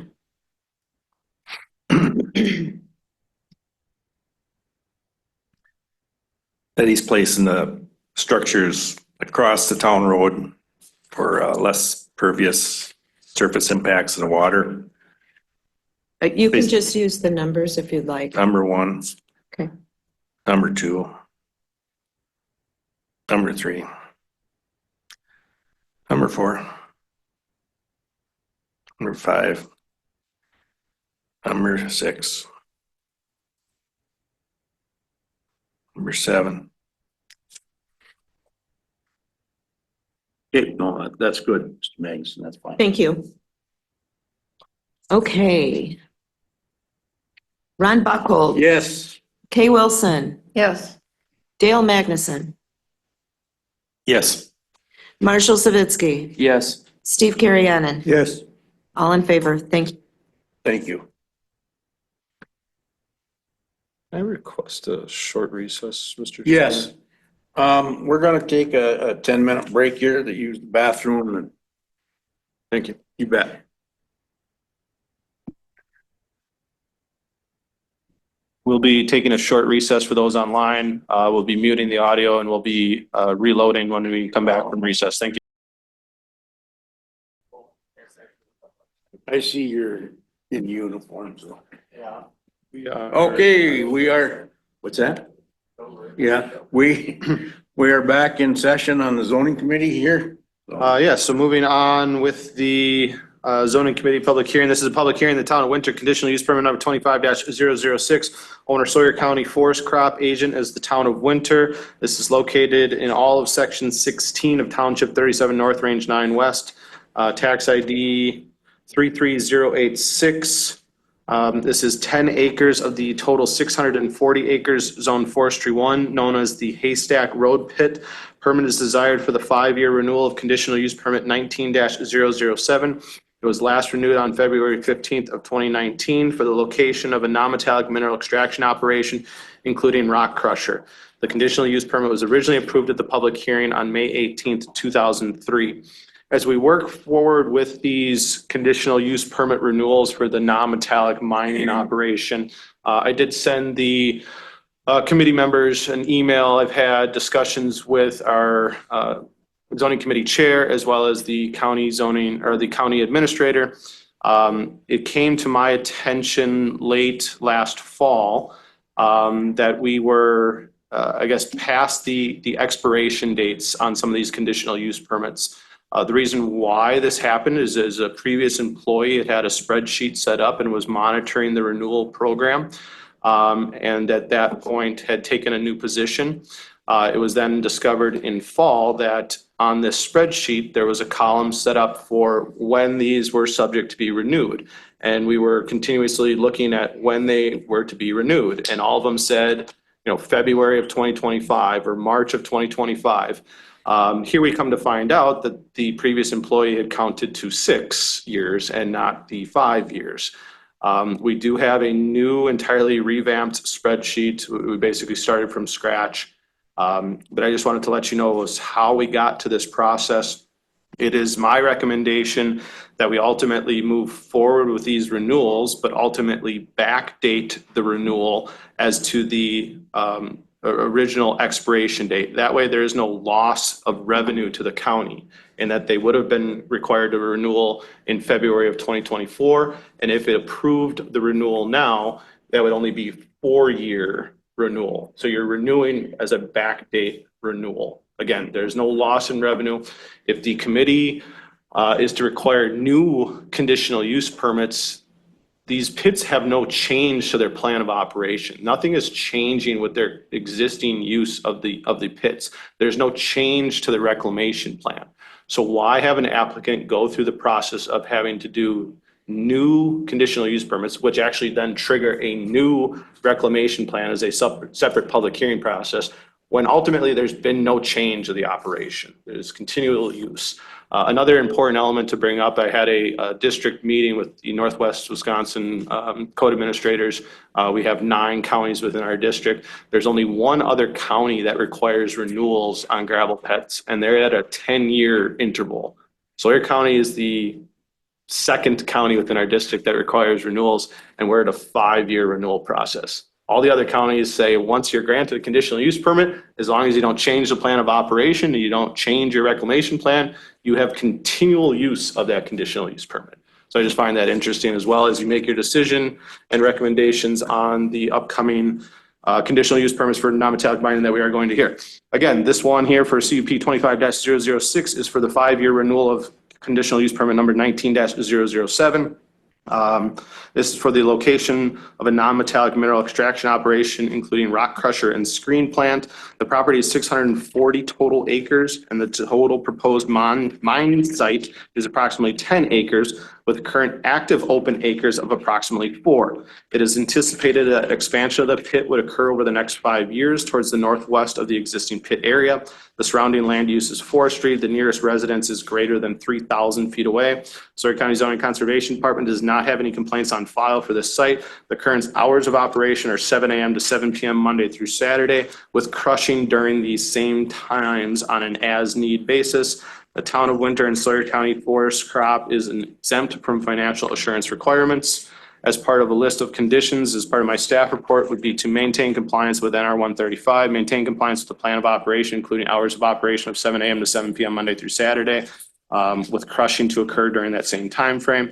Maintain compliance with Chapter 30 of the Department of Natural Resources. All other town, county, state, federal laws are followed.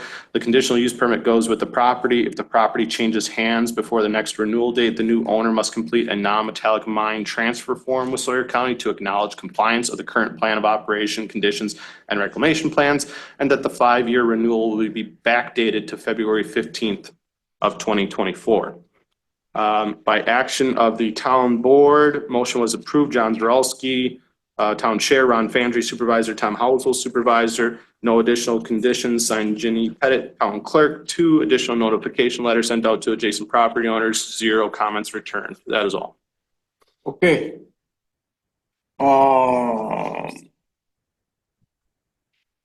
Do we want to have Rebecca's input on these? I don't think so. Okay.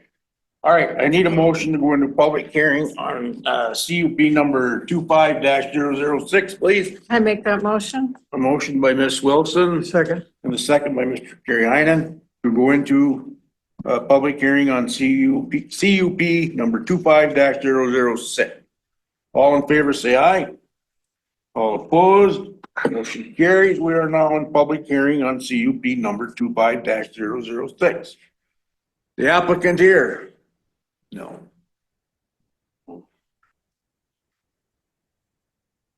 No, the town of Winter, again, kind of operates this pit on county land. Again, no change in the plan of operation. The town themselves have approved themselves. But I can certainly help answer any other questions that the committee may have as part of this conditional use permit renewal process. Does the expansion that they anticipate in the next 5 years, is that included in this acreage for the CUP? Yes, as the 10-acre total. Again, they only have 4 acres of open area within their approved 10-acre site included within that 640 acres.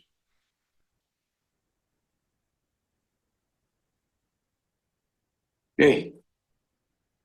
Anyone out there want to speak in favor of this CUP? Silmer?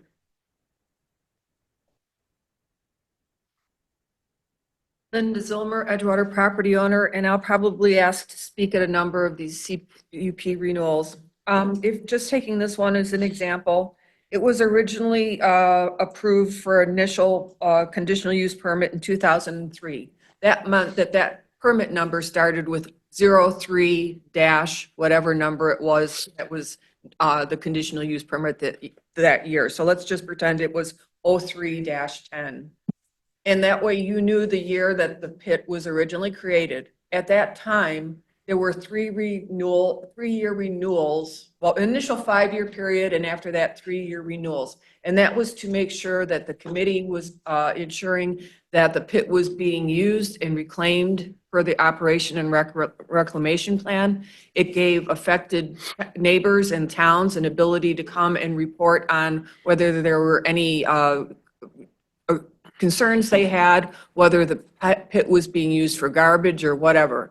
So going back to when this permit was probably created, this review process that you're doing now would include pictures of the gravel pit so that you were ensuring that it was complying, and it was an easy process.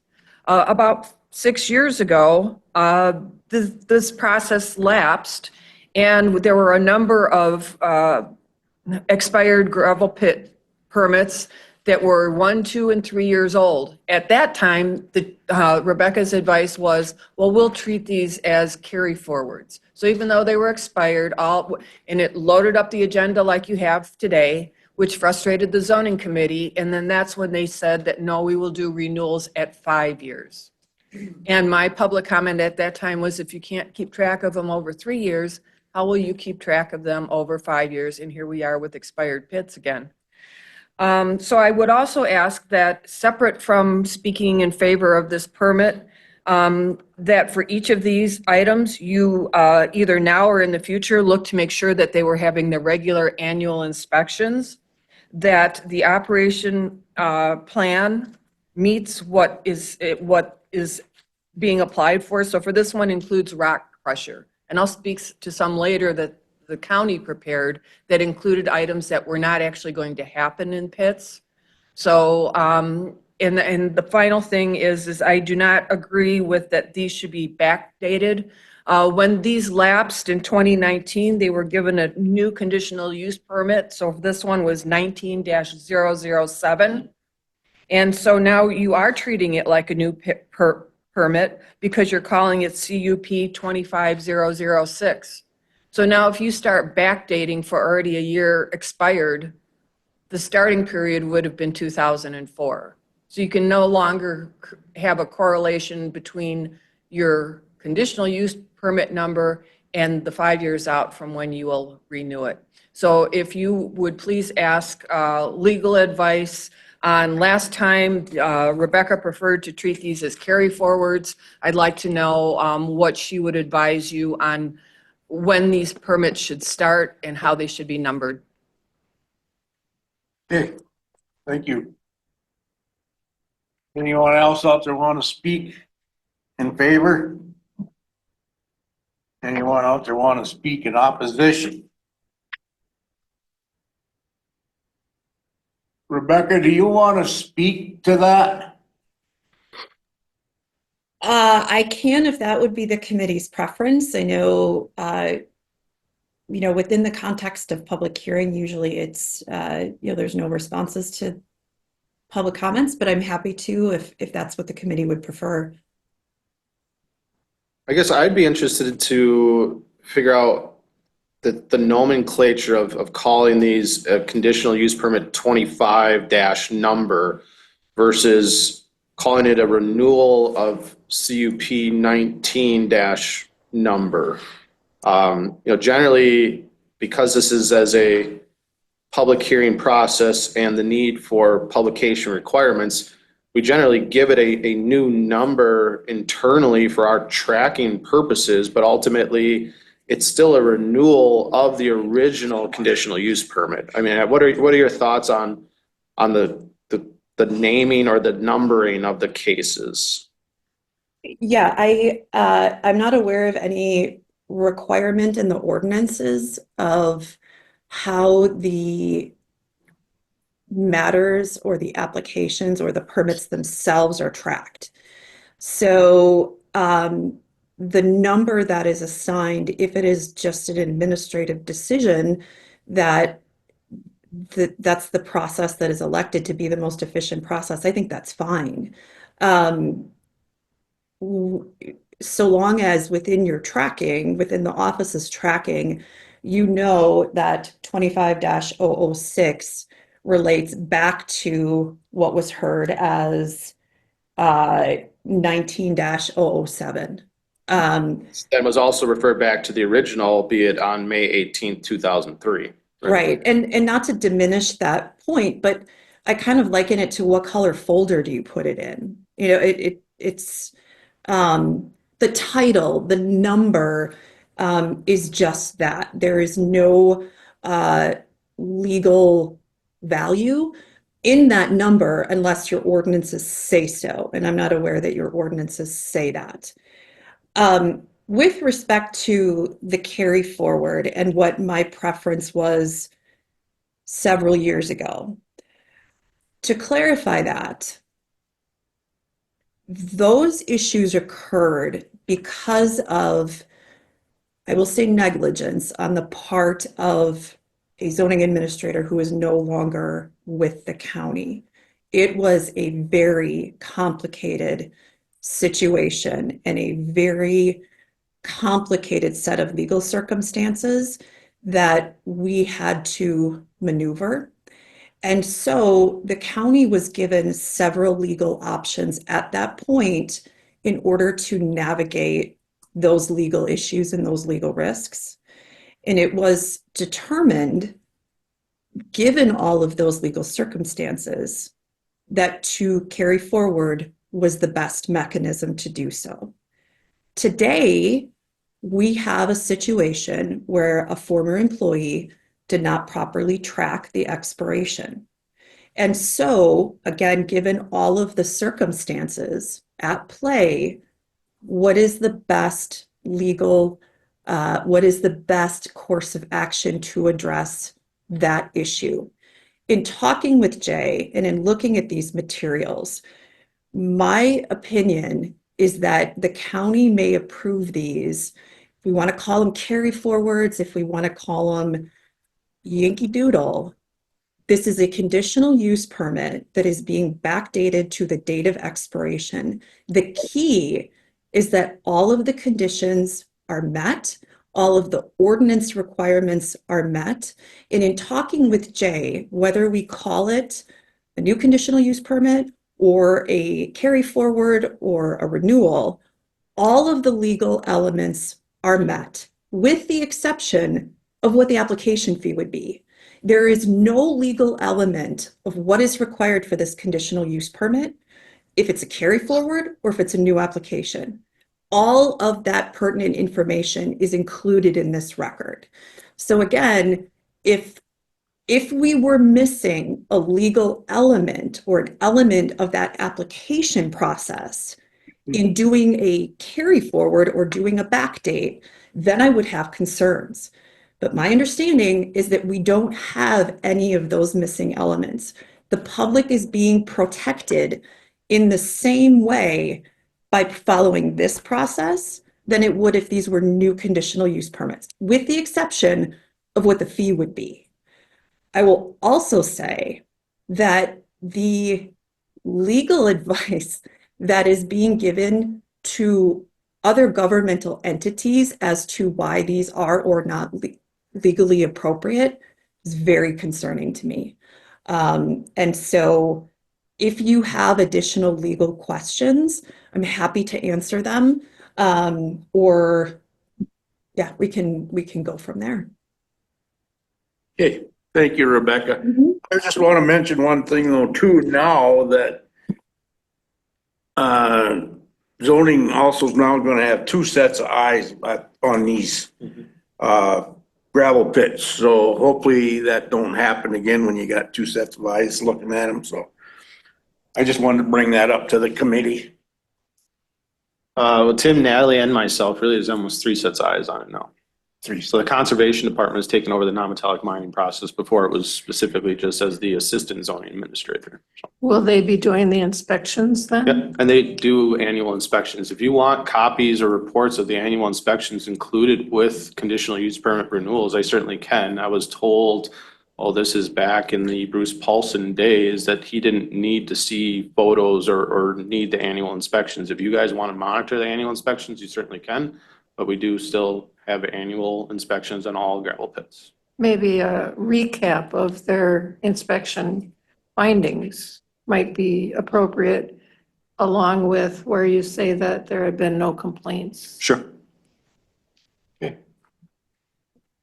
All right. Anyone else out there want to speak in favor or opposition? Okay, if not, I need a motion to come out of public hearing on CUP number 25-006. Make that motion.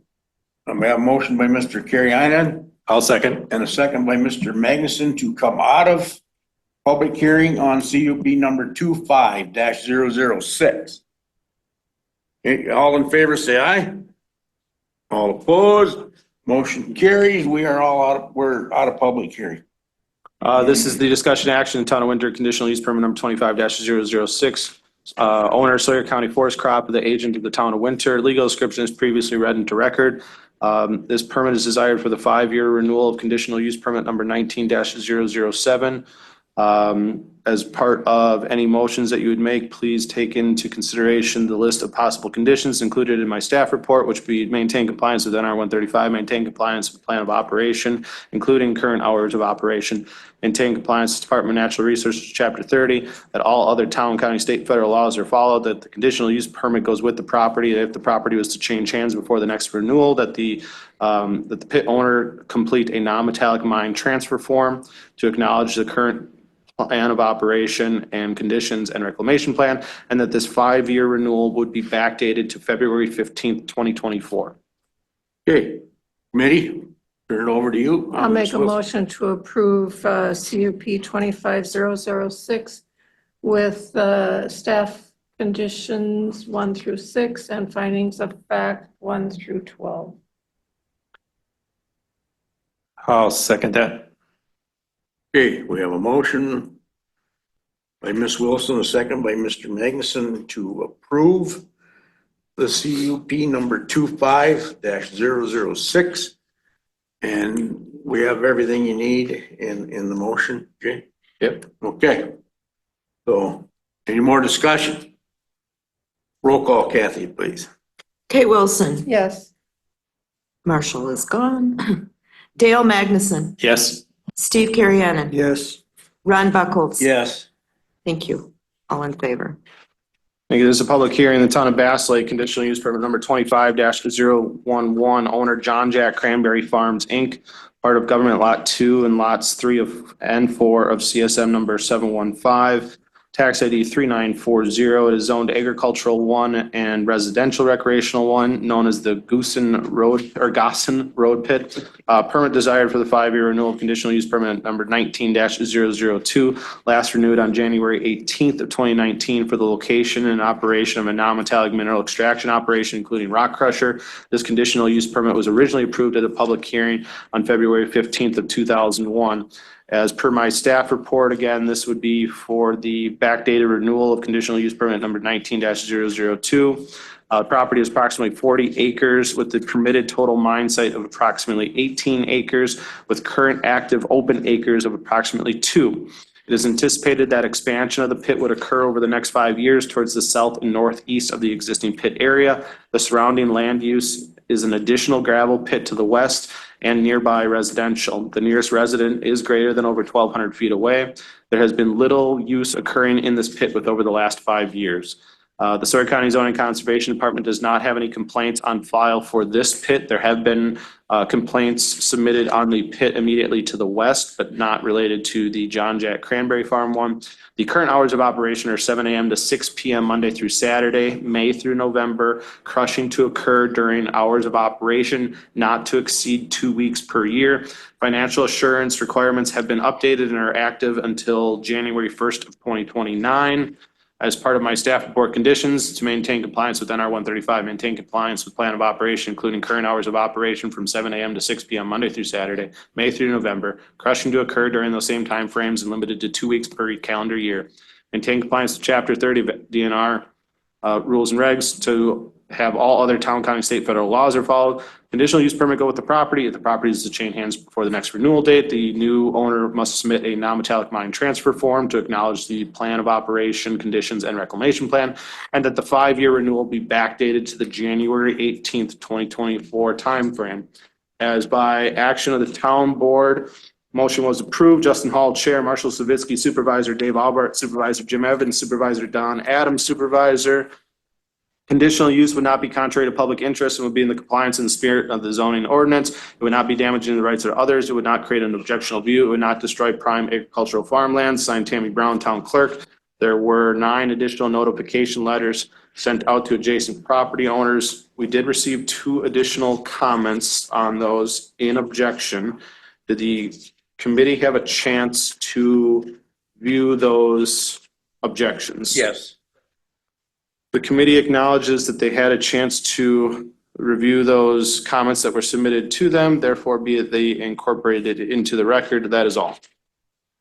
Okay, thank you. All right, need a motion to go into public hearing on CUP number 25-001. I'll make that motion. We have a motion by Ms. Wilson. Do I have a second? I'll second. And a second by Mr. Magnuson. to go into public hearing on CUP number 25-001. All in favor, say aye. Aye. All opposed, motion carries. We are now in public hearing on CUP number 25011. Is the applicant here?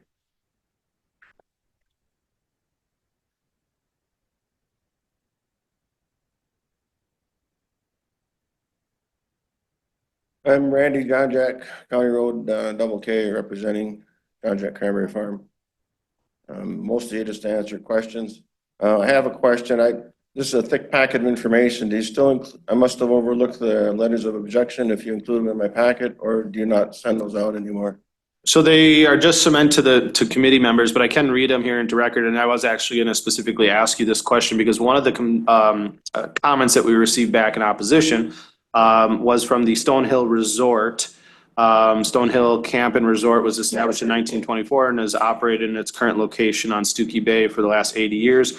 We have had noise issues in the past with gravel being crushed during our rental season, which is mid-May through September. Unfortunately, the noise of this process can be heard while on the lake, which affects the peace and quiet of the Northwoods with vacationers of the Hayward area. We request that they respect our business and would only grind gravel during our off season.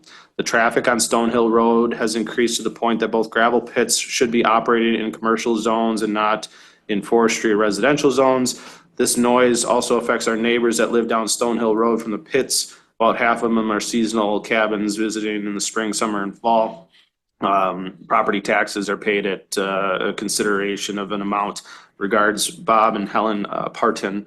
I do remember in conversations with Daryl Mast, I forget his LLC name, but the pit immediately to your west. He had come in for a renewal a few years back, and it actually changed his crushing duration to crush more so in the winter or in the late fall, early spring, when there wasn't as many seasonal residents up, because I do believe Stonehill Road is not a weight limit restricted road. Could the John Jack Cranberry Farm LLC change their crushing duration for, say, instead of during those peak summer months, say somewhere from November to May instead of May through November? Or are you primarily wanting to crush during the summer? I brought this up, Daryl's business is Select Industries, and I brought it up with him. That it would be good if we pushed our months of use outside the summer as much as possible. As I say, as you noted, the pit's been fairly inactive. I haven't crushed for several years, so she's not here in my crusher. I tend to crush sometime again. It does make sense to do the crushing more in the off season to me. And, but the problem is with some new state laws, you didn't change your permit, you were going to be granted your next 5-year permit regardless. So it's a little bit dicey about changing your hours of operation because then you're changing your permit. So I'm not sure how to handle that. I haven't been too concerned about it. I don't have any immediate plans to crush. It does make sense to me that we try to crush when it's the least obtrusive to the neighbors. So my own personal deal was crushing in the off season. Now Daryl's done some crushing in the late fall, which I agree with, but you run into, you can't, when it starts to get below zero, you can't crush anymore. You can't bust the gravel out of the pit. You can't bust the rocks out of the pit. So there's a limitation on just when you can crush, but I'm certainly aware of it being preferable to not crush right during the summer season. Now that I've been past the township and everybody with the current hours, I don't think we can change the Well, this committee can set, this committee can set those other conditions. So as it relates to your plan of operation, yes, you have that and you've submitted that, but this committee can put other conditions on if you, as the applicant, are agreeable to them. So I guess I would throw it back to you is, would you be amendable to changing the crushing duration months? And I would be looking to you as to what months you'd want. Currently, right now, like I said, it's 7 a.m. to 6 p.m., Monday through Saturday, May through November, crushing to occur during those hours, not to exceed 2 weeks per year. So May through November is your current month structure for crushing. But if you were to even do October to May, that would give you a couple months in the fall before sub-zero. Trouble Give you you a have couple is- months in the spring sub-zero. Trouble you have is a small pit is trying to get a gravel crusher to come in. It's hard to get these guys. And Yeah. if I restrict them to when they're coming already, it's something I might look at next time. I'm glad that Daryl's hours changed, that he was grandfathered in. I think he was able to crush till midnight and start again at 4 AM. Those got changed. And, right, but he did it voluntarily. I talked to him about it and I said, I think people deserve to sleep 8 hours, even if it's not the 8 hours of their choice, but at least 8 hours. And Daryl agreed to it. I'm glad he did. So I'm glad that midnight crushing is done with. But there again, you're limited. So if I've only got 2 weeks of crushing and I have to attract a crusher to come into a small pit, and it's not very efficient for him if he can only crush 2 weeks and my hours are pretty short. So, like I say, typically you can't crush in December, January, February. I would say not March. I'd also say at Stonehill Road.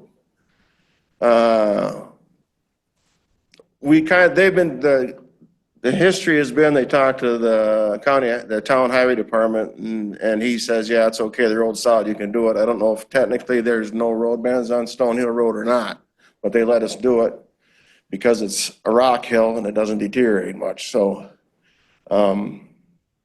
just so shoot from the hip and change my hours. If we take, right now it's May to, Through November. and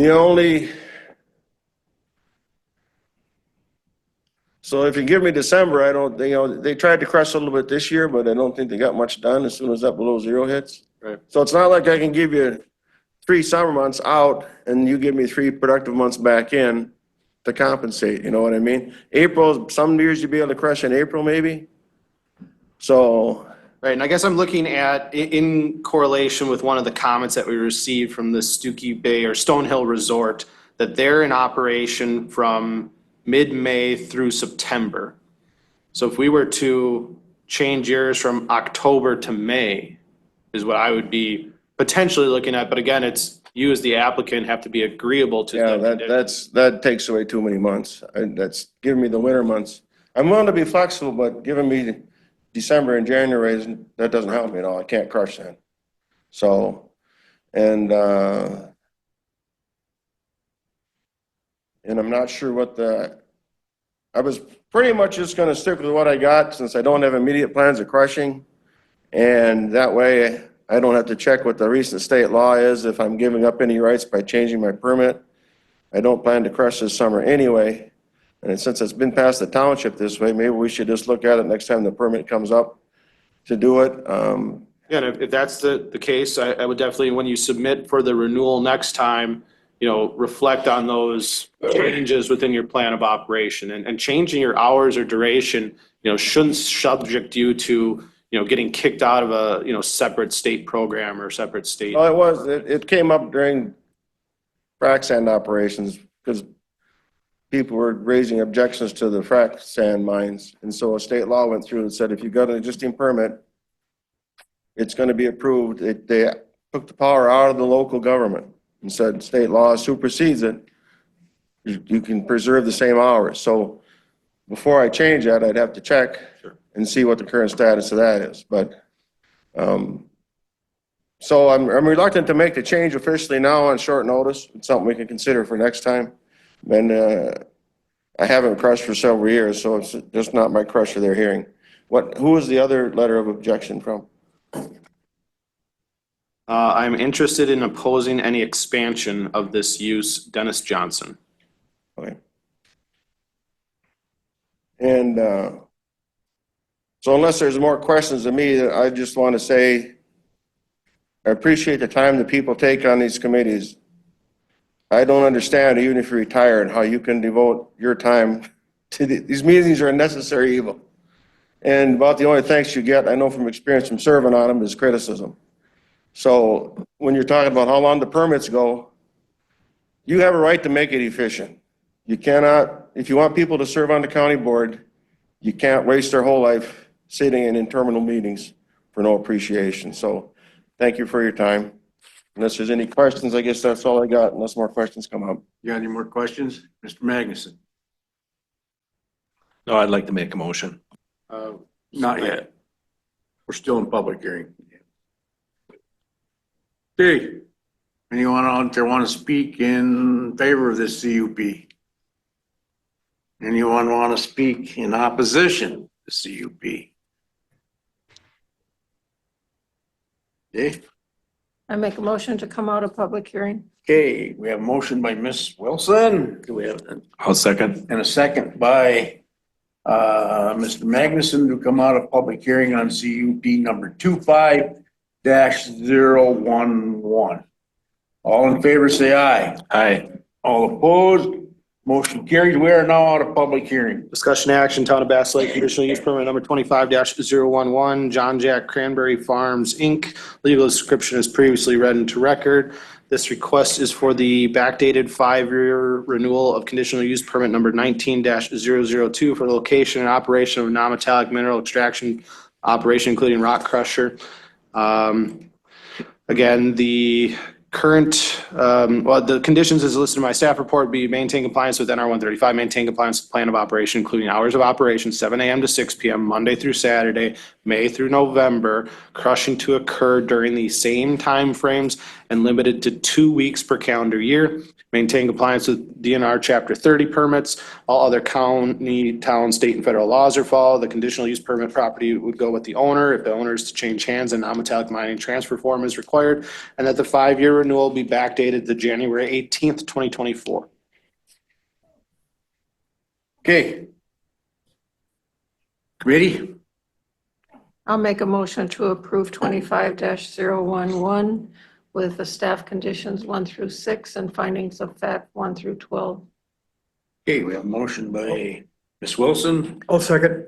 We have a second by Mr. Kerry-Heinen to approve DUP number 25-011. Any more discussion? Mr. Chairman, Yes.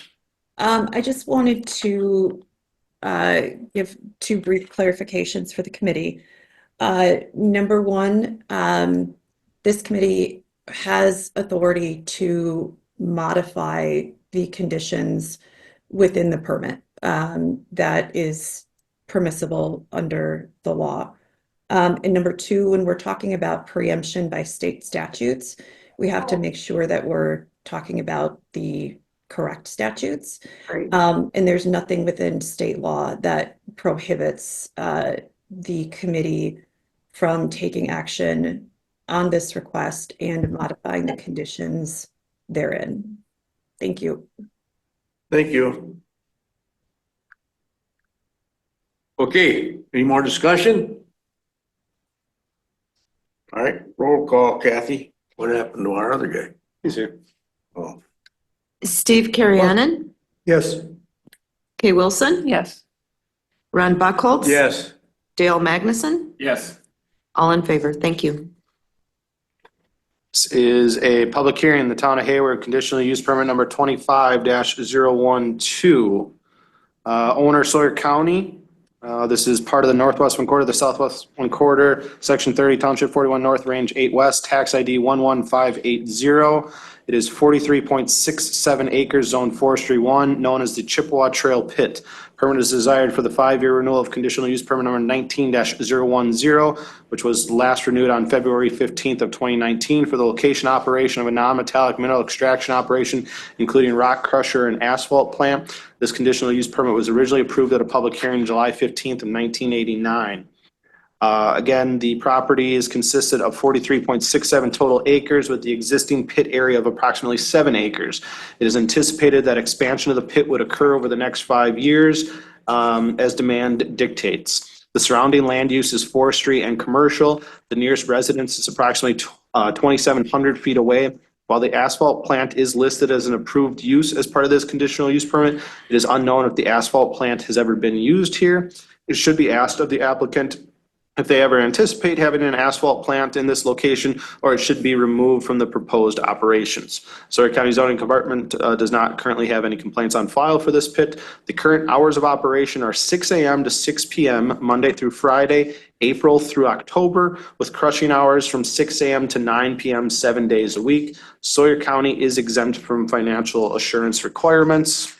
As part of the staff report, and conditions as listed therein, that they maintain compliance with NR 135, which is the reclamation plan, maintain compliance with the plan of operation, including current hours of operation of 6 a.m. to 6 p.m., Monday through Friday, April through October, that crushing hours be between 6 a.m. to 9 p.m., 7 days a week, April through October, but the committee may want to amend those hours or days of the week or duration amount. Currently, as it's set, they could crush from 6 a.m. to 9 p.m., Monday through Sunday, from April through October.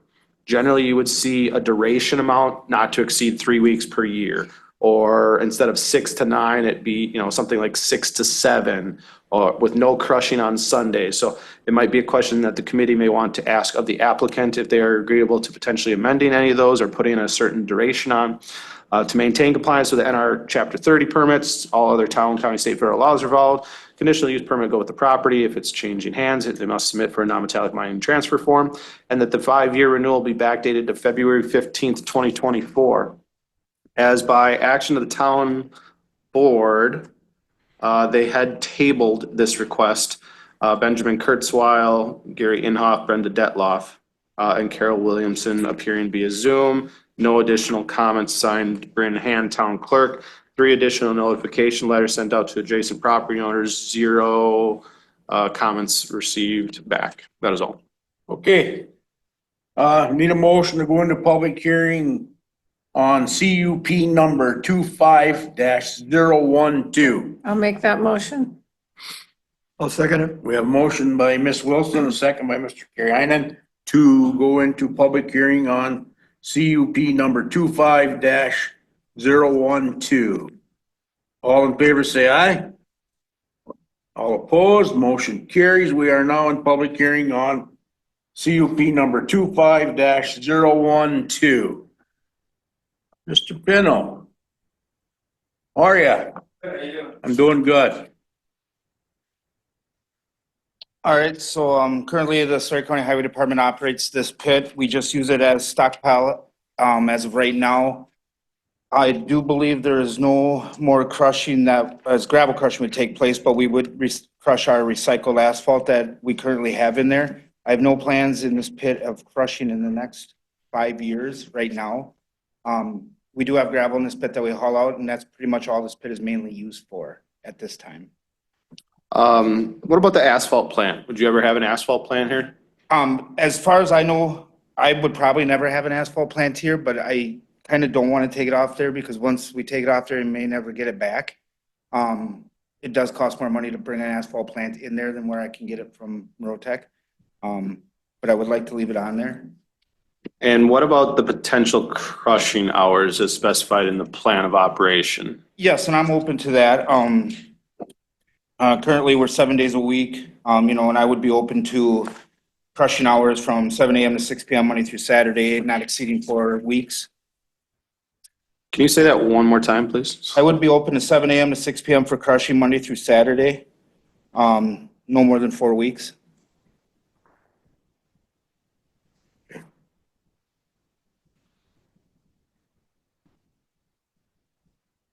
All right. Any questions for Mr. Biddle? All right, thank you. Yep. All right, is there anybody out there that wants to speak in favor of this CUP? Ms. Zilmer?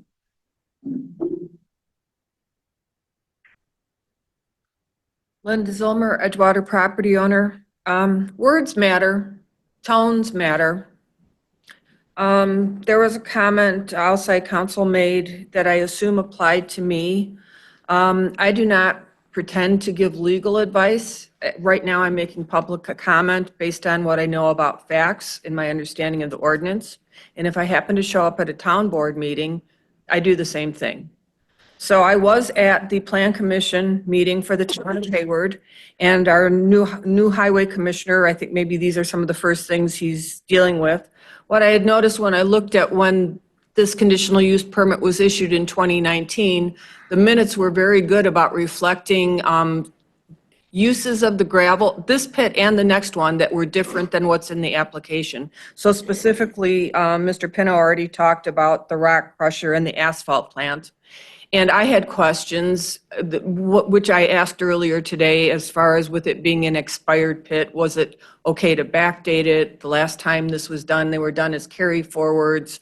And so the Plan Commission and Mr. Pino talked about, well, how these pits would actually most likely be used. And the Plan Commission decided to have Mr. Pino come back, look at the operation plan, how these pits would actually be used, get that settled, and then bring it back to them to act on once the application was consistent with how the pits would be used and the operation plan. So if you are going to settle that today and then send that revised information back to the town, I'm sure it will go through the Plan Commission and the town board with what Mr. Pino and you agree to. Thank you.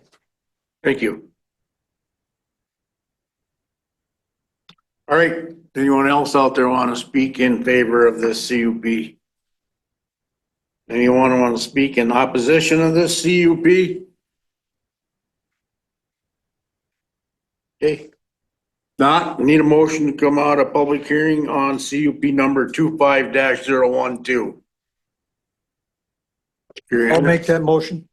I'll second it. We have a motion by Mr. Kiernan and a second by Ms. Wilson to come out of public hearing on CUP number 25-012. All in favor, say aye. All opposed? Motion carries. We are now out of public hearing.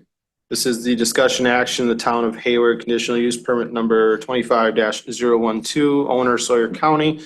Legal description is previously read into record. This permit is desired for the 5-year renewal of conditional use permit number 19-010, which was last renewed on February 15th, 2019.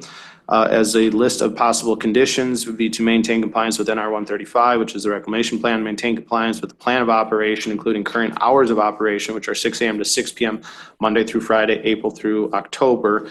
Amended crushing hours, as stated by the applicant, would be 7 a.m. to 6 p.m., Monday through Saturday, April through October, not to exceed 4 weeks per calendar year. Maintain compliance with the Department of Natural Resources, Chapter 30. All other town, county, state, federal laws are followed. Conditional use permit go with the property if the property is to change hands, a non-metallic mining transfer form is required, and that the 5-year renewal be backdated to the February 15th, 2024. In discussions with legal counsel on this, ultimately conditional use permits do not require, town approvals. Even if the town was to deny a conditional use permit, the zoning committee is ultimately the determining factor on whether to approve or deny a conditional use permit. The town of Hayward did table this request in conversations with the town of Hayward. They tabled it in lieu of public comments that were received at their town board meetings that this should be held as a new conditional use permit. We've gone over the aspects of why this, potentially shouldn't be a new conditional use permit, and that the other requirements are set forth, and that if it's a new conditional use permit, we need a new reclamation plan. Again, with no loss of revenue, admitting that there was an error from a previous employee as to how to track these, the simple and easy fix was to backdate the renewal process. So therefore, my recommendation would be that the committee move forward with a determination on these conditional use permit cases, even with a tabled decision by the town. Okay. Anybody want to make a motion? I would make a motion to approve CUP number 25-012 with the conditions Jay just listed and findings of fact 1 through 11. Okay. I'll second that. Okay, we have a motion by Mr. Kiernan and a second by Mr. Magnuson to approve the CUP number 25-012. Any more discussion? Not? Kathy, roll call, please. Kay Wilson, Ron Buckles. Yes. Dale Magnuson, Yes. Steve Carrianen. Yes. Thank you. All in favor. Moving on, this is a public hearing in the town of Hayward, conditional use permit number 25-013, owner Sawyer County Forest Crop. Legal description is as tax ID 11575. It is 287.81 total acres, zone forestry 1. This is known as the Peninsula Pit. Permit is desired for the 5-year renewal of conditional use permit number 19-008, which was last renewed on February 15th of 2019 for the location operation of a non-metallic mineral extraction operation, including rock crusher and asphalt plant. The conditional use permit was originally approved at a public hearing on February 15th of 2001. As part of my staff report, again, crushing has been removed by the applicant for this location. So we probably do want to have that as a condition. Certainly we want to hear from the applicant as well on that. But he had stated that there would be no crushing in this pit. Again, the property is 287.81 total acres with an approved mine site of 40 acres with the existing pit area of approximately 7 acres. It is anticipated that over the next 5 years, the pit would expand as demand dictates. The surrounding land use is forestry and light residential. The nearest residence approximately 1,200 feet away. The asphalt plant is listed as an approved use as part of this conditional use permit. It is unknown as if the asphalt plant has ever been used here. It should be asked of the applicant if they ever anticipate an asphalt plant in this location. Again, it also stated that that crushing was removed by the applicant, but we'll certainly hear from him as well as to potentially amend the possible conditions.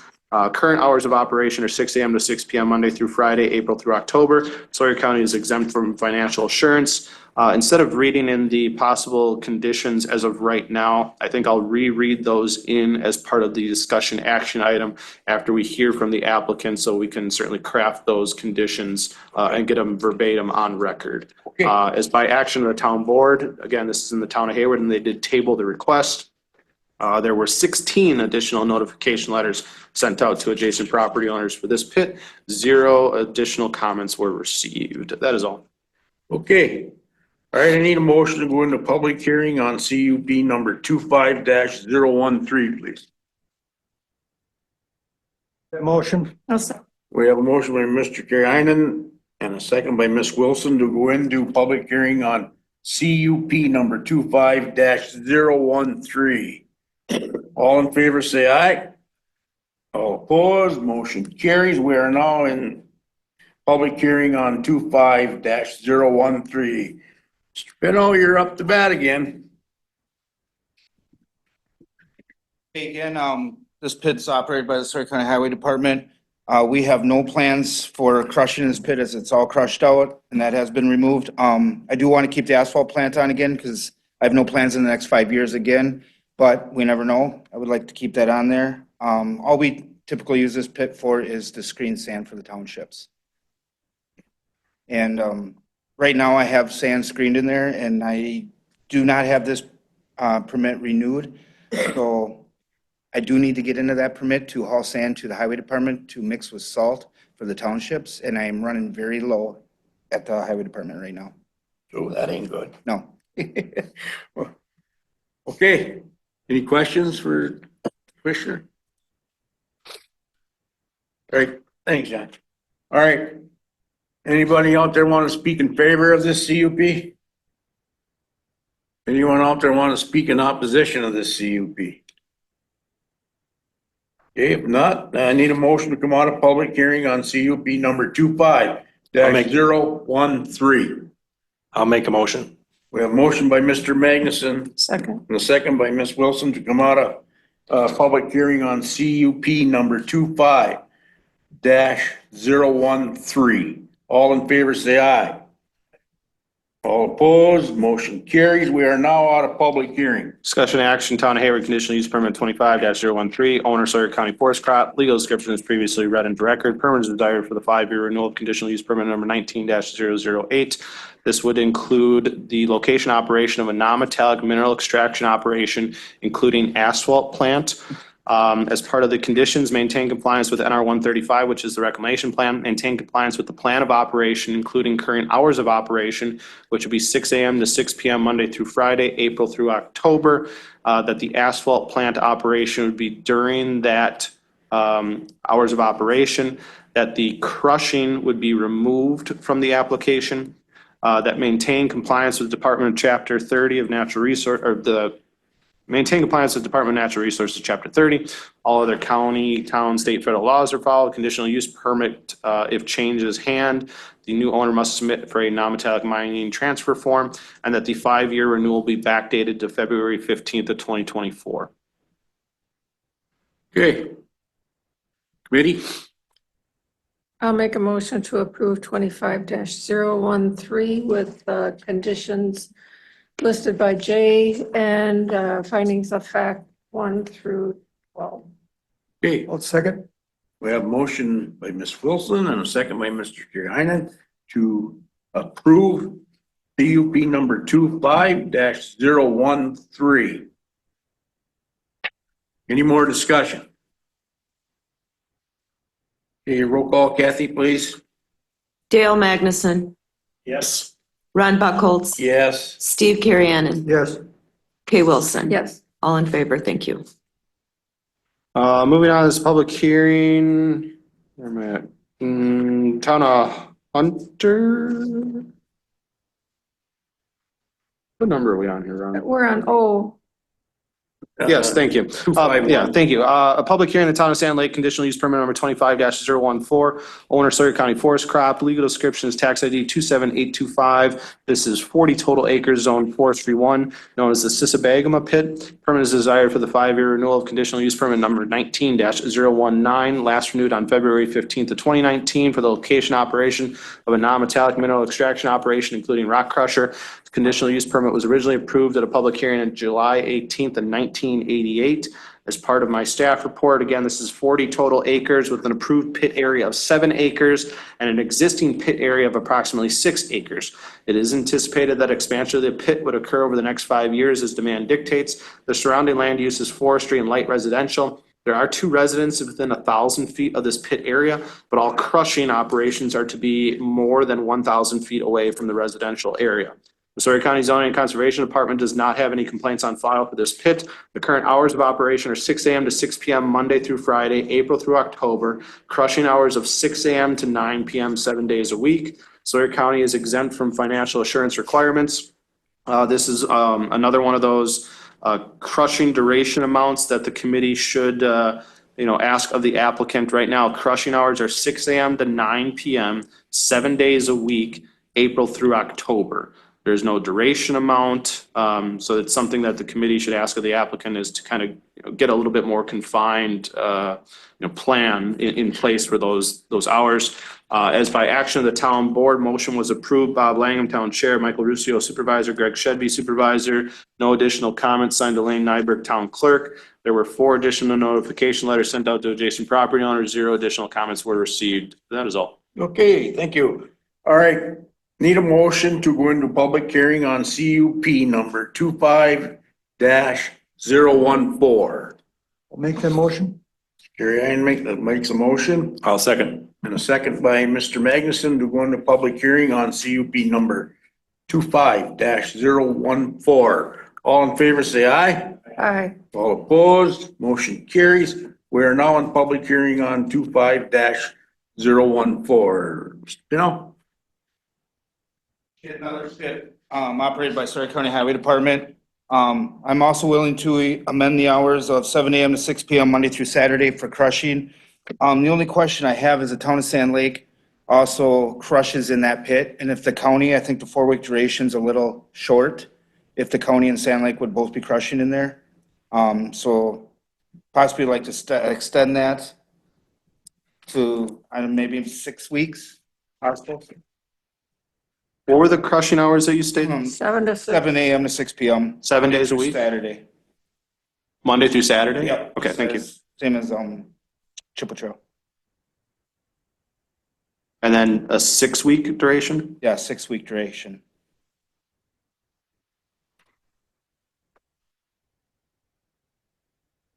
And ultimately, it's up to the committee, but as from a zoning administrator standpoint, it's definitely more palatable than what it was, so. Okay. You got any questions for him? No? Okay. Anybody out there want to speak in favor of this CUP? Does anyone out there want to speak in opposition of this CUP? Okay, if not, need a motion to come out of public hearing on CUP number 25-014. I'll make that motion. I'll second. We have a motion by Mr. Kirainen to come out of public hearing and a second by Mr. Magnuson to come out of public hearing on CUP number 25-014. All in favor, say aye. Aye. All opposed, motion carries. We are now out of public hearing. Discussion action for conditional use permit number 25-014. Town of Sand Lake, Sawyer County Forest Crop is the owner. Legal description is previously read into record. Permit is desired for the 5-year renewal of conditional use permit number 19-009.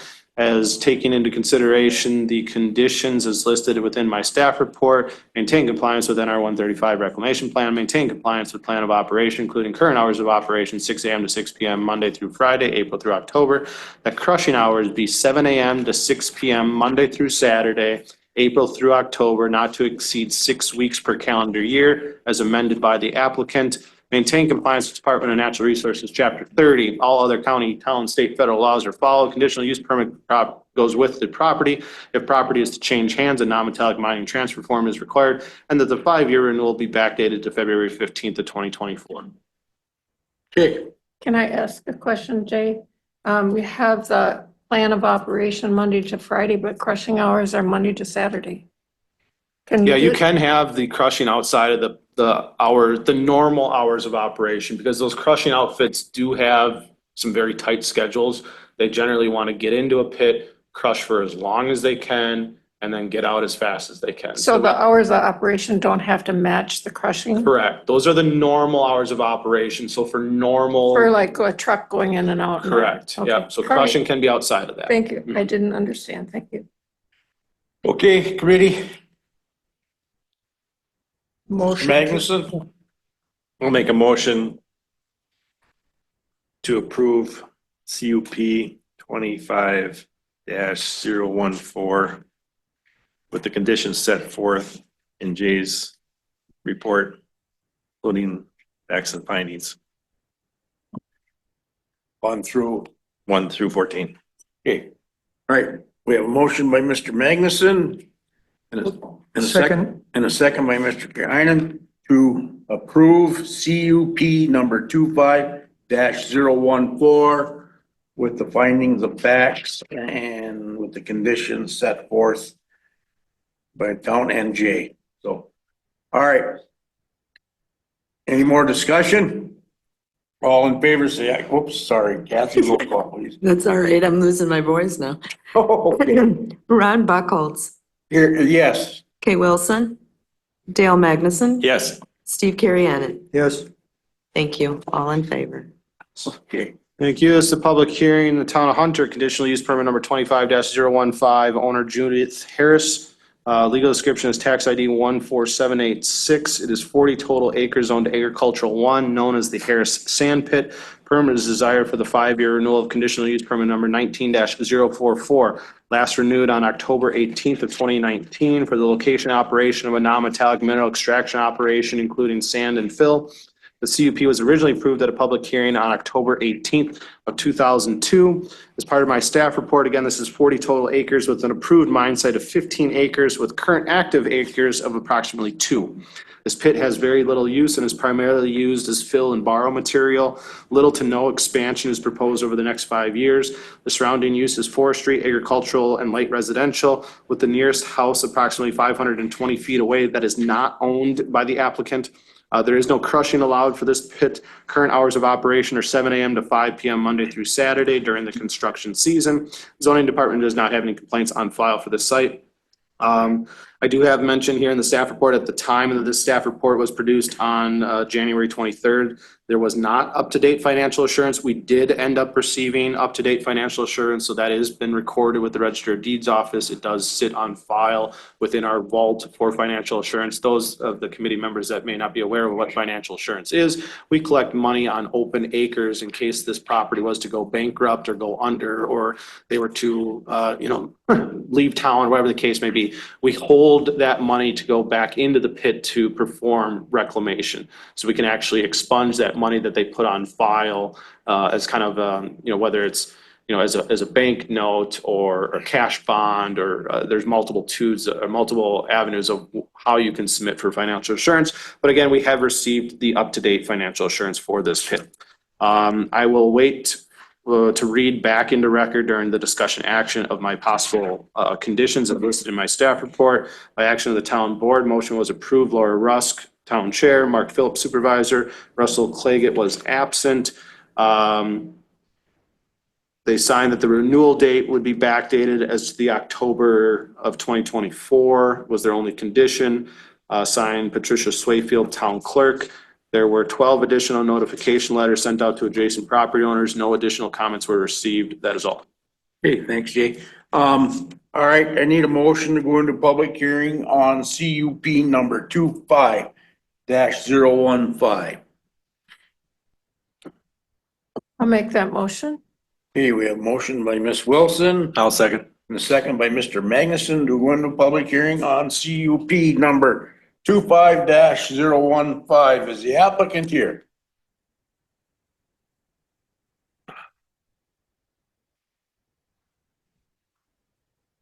Hello, my name is Jack Harris. I'm here on behalf of my mother, Judith Harris.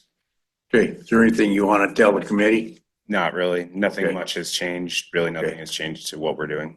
Okay, you guys have any questions for, yeah? No? All right, thank you. Is there anyone out there that wants to speak in favor of this CUP? Anyone out there want to speak in opposition of this CUP? Not, need a motion to come out of public hearing on CUP number 25-015. I'll make that motion. We have a I'll motion second. by Ms. Wilson, a second by Mr. Karainen to come out of public hearing on CUP number 25-015. All in favor, say aye. All opposed, motion carries. We are now out of public hearing. Discussion action for conditional use permit in the town of Hunter, CUP 25-015, owner Judith Harris. Legal description is previously read into record. And this request is for the renewal of CUP 19-044 for the location operation and non-metallic mineral extraction operation, including sand and fill. As part of my staff report, the conditions as laid out would be to maintain compliance with NR 135, which is the reclamation plan, maintain compliance with the plan of hours of operation, including the normal hours of operation, which are 7 a.m. to 5 p.m. Monday through Saturday during the construction season. Maintain compliance with DNR Chapter 30 permit. All other town, county, state, federal laws are followed. The conditional use permit goes with the property, that if the property is to change hands before the next renewal date, that a non-metallic mining transfer form is required, that the 5-year renewal be backdated to October 18th of 2024. And then number 7 is no longer applicable in that we have received the financial assurance amount in the, for the amount of $3,000. Okay, all right, committee. I thought it curious that number 2 was during the construction season. That's kind of open-ended and different than any other that we've heard. Yeah, the last one we actually just approved had that as well, construction season. Or maybe there's, yeah. I have seen construction season used before. I mean, if you want to set months, yeah. Ultimately, I grabbed those from the plan of operation, and that plan of operation says, during the construction season. Construction season ultimately varies year to year though, too. I mean, last year, construction season went into January. This year, it stopped in late November, so. Okay, all right, committee. I'll make a motion to approve CUP number 25-015 with the conditions listed by J of 1 through 6 and findings of fact 1 through 14. Okay, we have a motion by Mr. Karainen. Do I have a second? I'll second that. And a second by Mr. Magnuson to approve CUP number 25-015. Any more discussion? Okay, Kathy, you okay to do roll call? Ron Buckholz. Yes. Kate Wilson. Dale Magnuson. Yes. Steve Carrianen. Yes.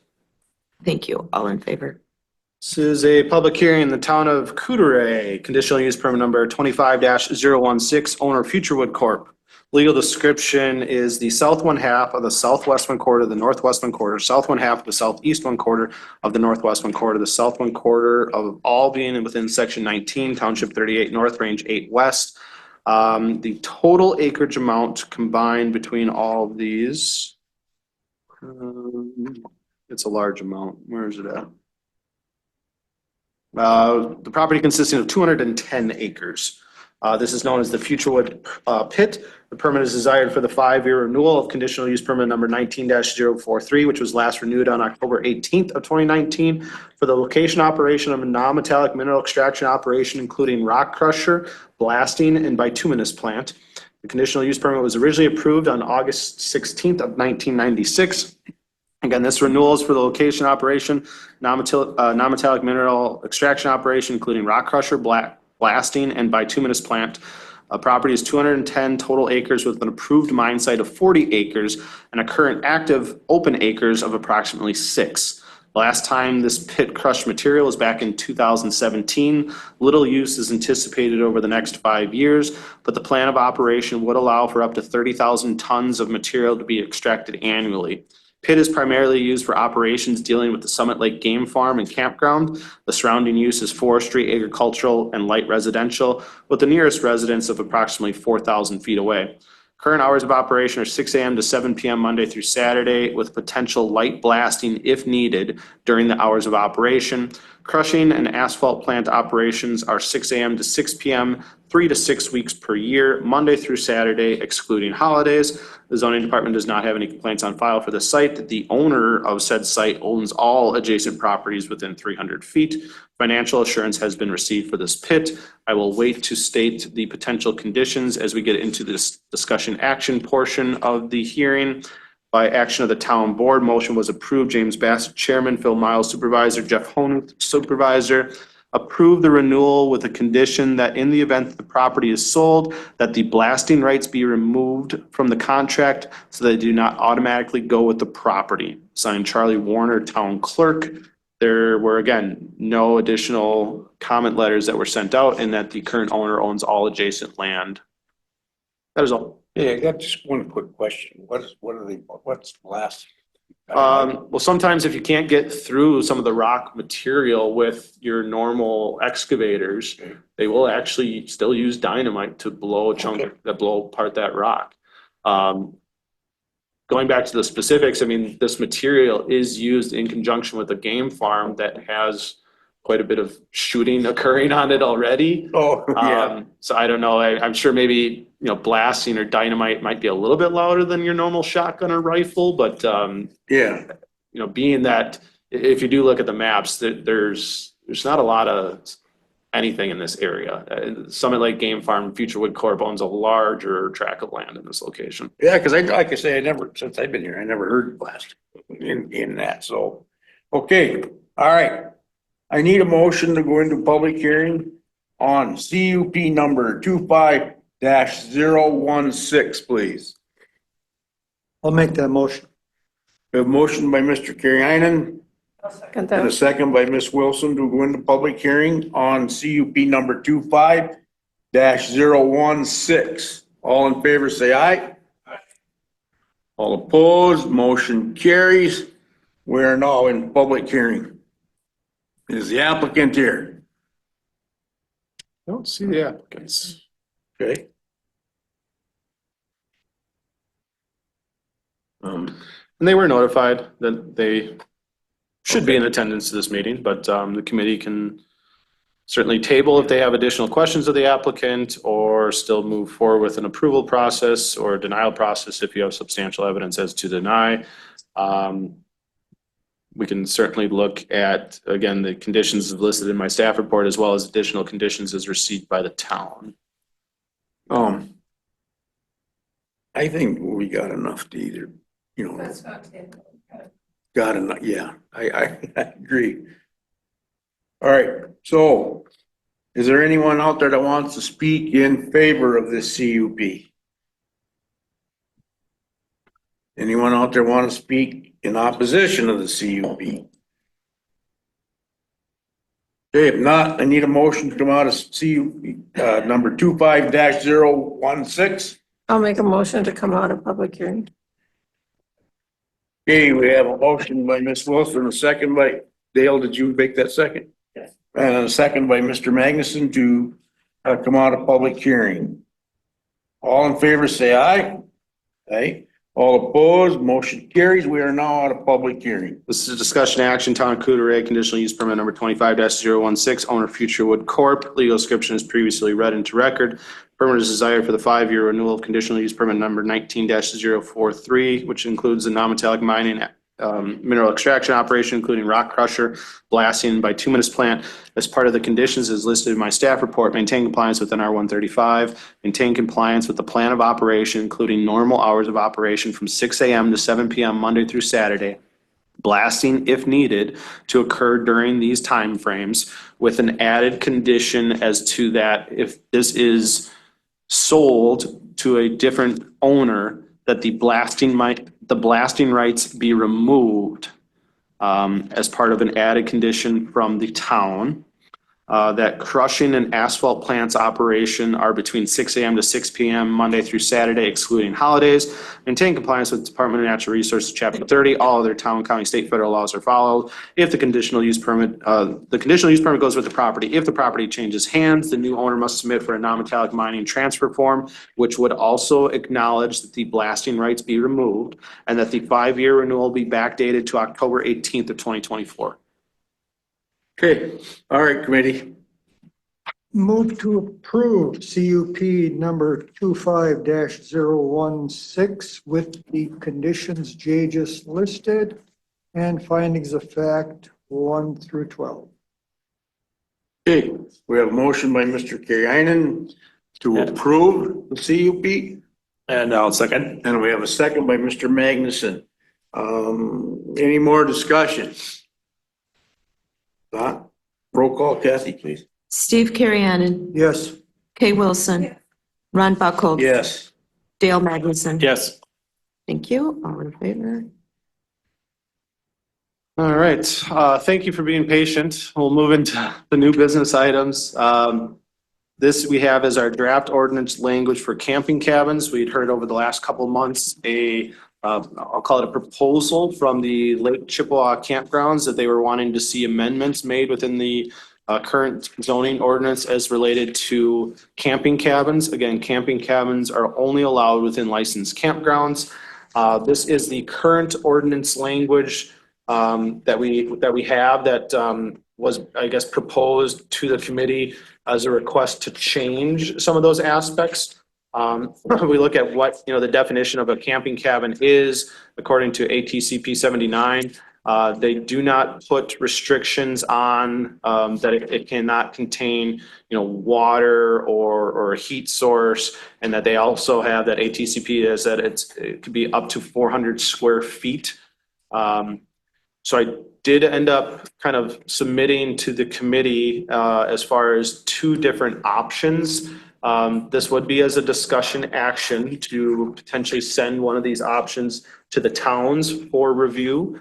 We would then hold an official public hearing on this if we get over 50% approval from the towns. So option A, and let me go to the red line version.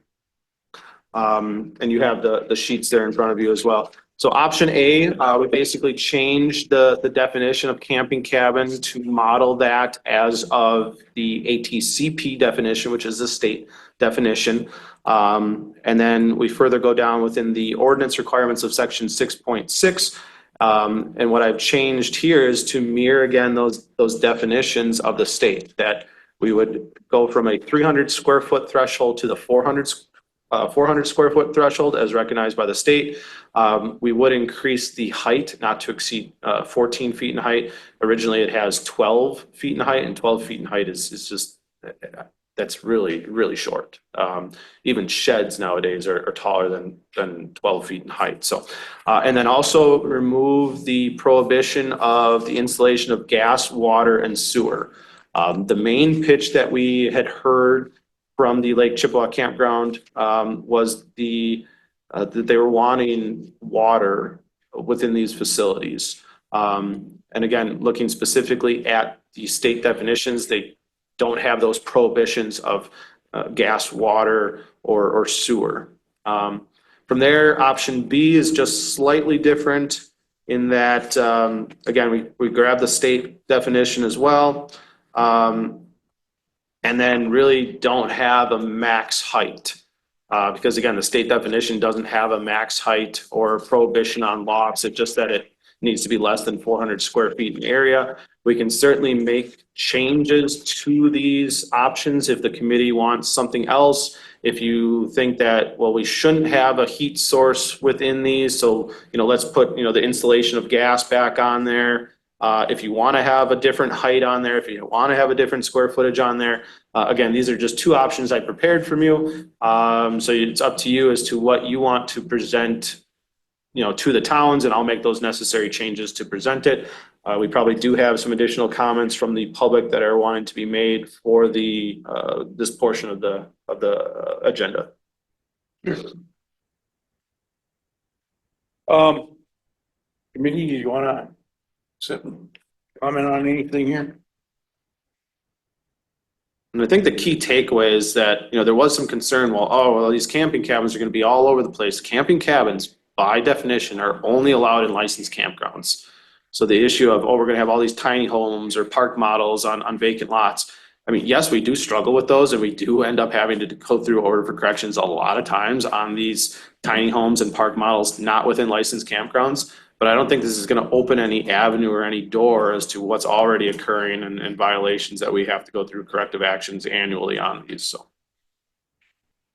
Is there a limit to the number of camping cabins, a percent limit in a campground? There is not. Ultimately, though, camping cabins need to be as a designated site.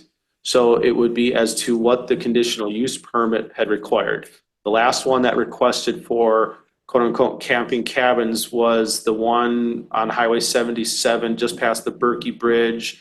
The name's escaping me. It's something clever though, with like TP or Nature Calls. Maybe it's Nature Calls. It's something like that. They requested, I believe, 8 camping cabins as part of like an additional 51 RV sites. So, as part of their request, they are including their camping cabins. I guess it'd be interesting. I have to go through a little bit of state statutes, or maybe this is something to potentially bring up back to the committee or to legal counsel. Let's say I had a campground and I had approved for 70 sites. Well, now I want to take out some of those RV sites and replace them with camping cabins. Would that trigger a conditional use permit to do so? I would definitely recognize it as a site. You don't get your 70 RV sites and you get to put out, 12 camping cabins. But if you wanted to take away 12 RV sites and replace those with camping cabins, I don't know, I would still view it as a site, but I guess maybe we should have some additional discussion if you think that triggers a new conditional use permit being heard for camping cabins, or that camping cabins are as just a site as otherwise approved by a CUP. I don't have a problem with the scenario you mentioned of removing and trading, but I do have a problem with the possibility of every site being a 70 camping cabins, right? Yeah. Because now campgrounds are changing into a completely different scenario. Yeah. They're now like mobile home parks almost, and that I'm does. having trouble with that, although the gentleman that brought this forward, he said that that is what the public is asking for. Mhm. But we still need to protect the environment and the shoreline and everything from overpopulation, and we still need to protect open space for people that maybe there's somebody that's still in this world that wants to throw up a tent. And that would still even be recognized as a site, even if, as a tent site. Now, the aspects you bring up as a percentage, that does go into item B as part of new business. I can briefly discuss that, but there was an error observed in an ordinance adoption that stated that park model units within a licensed campground not to exceed 30%. That has been carried within our current ordinance since like 2014. But as I look through what actually went to zoning committee as part of the public hearing process and what was actually ratified by county board, that language was not in there. So I'm actually going to be making a change to the ordinance as to reflect what was ratified. I don't know where or how or who put it in the ordinance. Right, but the 30% threshold on park models is not a ratified approval of the zoning ordinance. There would be no max percentage as placed on there. And again, that's more of a discussion action item, as if we should revisit that and put a max percentage, but as of right now, there is none. So that kind of leads into your camping cabins is, should there be a max percentage? As part of this ordinance amendment process for camping cabins, or even to the extent an ordinance amendment focusing around this and park models, it might be a good opportunity to include a max percentage amount. Although we did hear from the campground owners, and I believe Mr. Bodenschatz was here last month, said that, the campground world is definitely changing. I mean, a site is a site.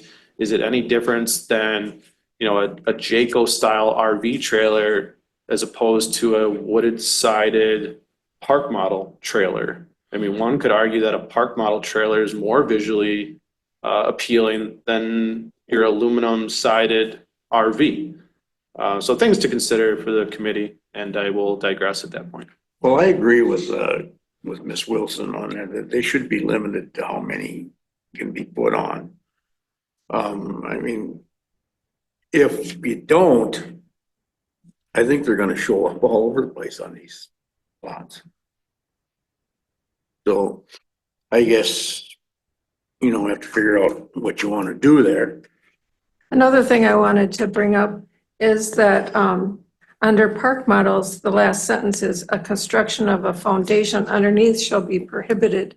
I think that that's an important part that should transfer also to camping cabins. I don't see any reason why or why not. I guess we probably would want to potentially hear from the public on that as to, is that something that's needed? I don't know, to be honest. I don't know if they're just on skids or if they're on blocks or if they prefer to be on some type of slab. I believe they're set up better if they're set up on a slab, It's most of the campgrounds have slabs for their RVs to park on. And then they skirt around it because if you're gonna have water going there, stuff, pipes, it skirts around and makes it more aesthetic.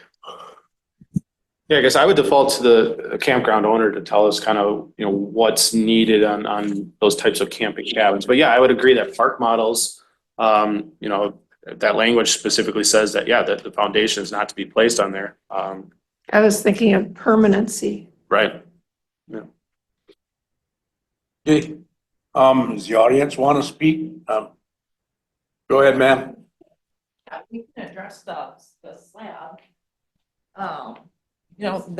State your name for the record, please. I'm Jill Robinson. I'm Kathy Robinson. From Lake Chippewa Campground. Regarding the slab, of course, we're always looking for the comfort and safety of our guests. So having a slab underneath means that you won't have rodents and raccoons and things digging in underneath and causing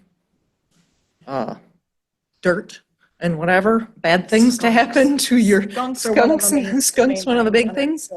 And talking about having heating and things like that. The camper cabins are basically really attractive in the off season, spring and fall. So that's when you have your tenters who who, I want to come in the spring, but it's too cold to bring my tent, so I'd love to have a camper cabin. So then you got to have some heat. So are they going to bring a space heater and then worry about tipping it over, causing damage and hurting themselves? So there you have an integrated, whether you have a baseboard or a mini split or whatever you have, this is for the safety of your guests. And if there's a tiny bathroom in there for your older people, that's something that's good for them too, because they don't have to put their put clothes on. They don't have to get everything out to go to the bathhouse. It's right there. Also for young people with young children too. Yeah. They don't want to get up in the middle of the night and have to get the kids dressed and go to the restroom. Yeah. It's kind of all together. And these are not permanent structures. Even if they're on a slab, they are hooked up like with a water hose and sewer pipe. And they're not on like a house foundation. A Correct. slab would be Like preferable because yeah. it's better for like rodents and Like stuff. many but- campgrounds, yeah, many campgrounds do have slabs for their RVs that come and go. Right. That's something we've never done at our campground. Talked about it. We've talked about it, but it's just something we don't do. But it prevents erosion. You know, that's one good thing about it. You know, then people always have a fixed place that they must set up. And then there's less maintenance. You don't have to worry about grass wearing away, things like that. So it's a pro for some campsites, but for a camper cabin, it's not the same thing because it wouldn't be moving constantly. All right, do you have any questions for the ladies? No? You're a trooper for sitting here for 3.5 I hours. congratulate you guys for getting through everything you did today. Yeah. That was just amazing. That was a lot of work. Yes. We're waiting for the pizza to come. Well, when does that happen? Pulled pork today. So, all right, taking a look at Ms. Zilmer, you wanted to speak on this too, sorry.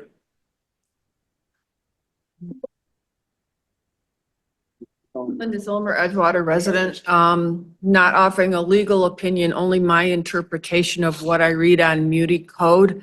As I understood it, that when the county adopted the code of ordinances, everything that was adopted at that time was it, and the county's not going to be able to go back if something was not ratified in 2014.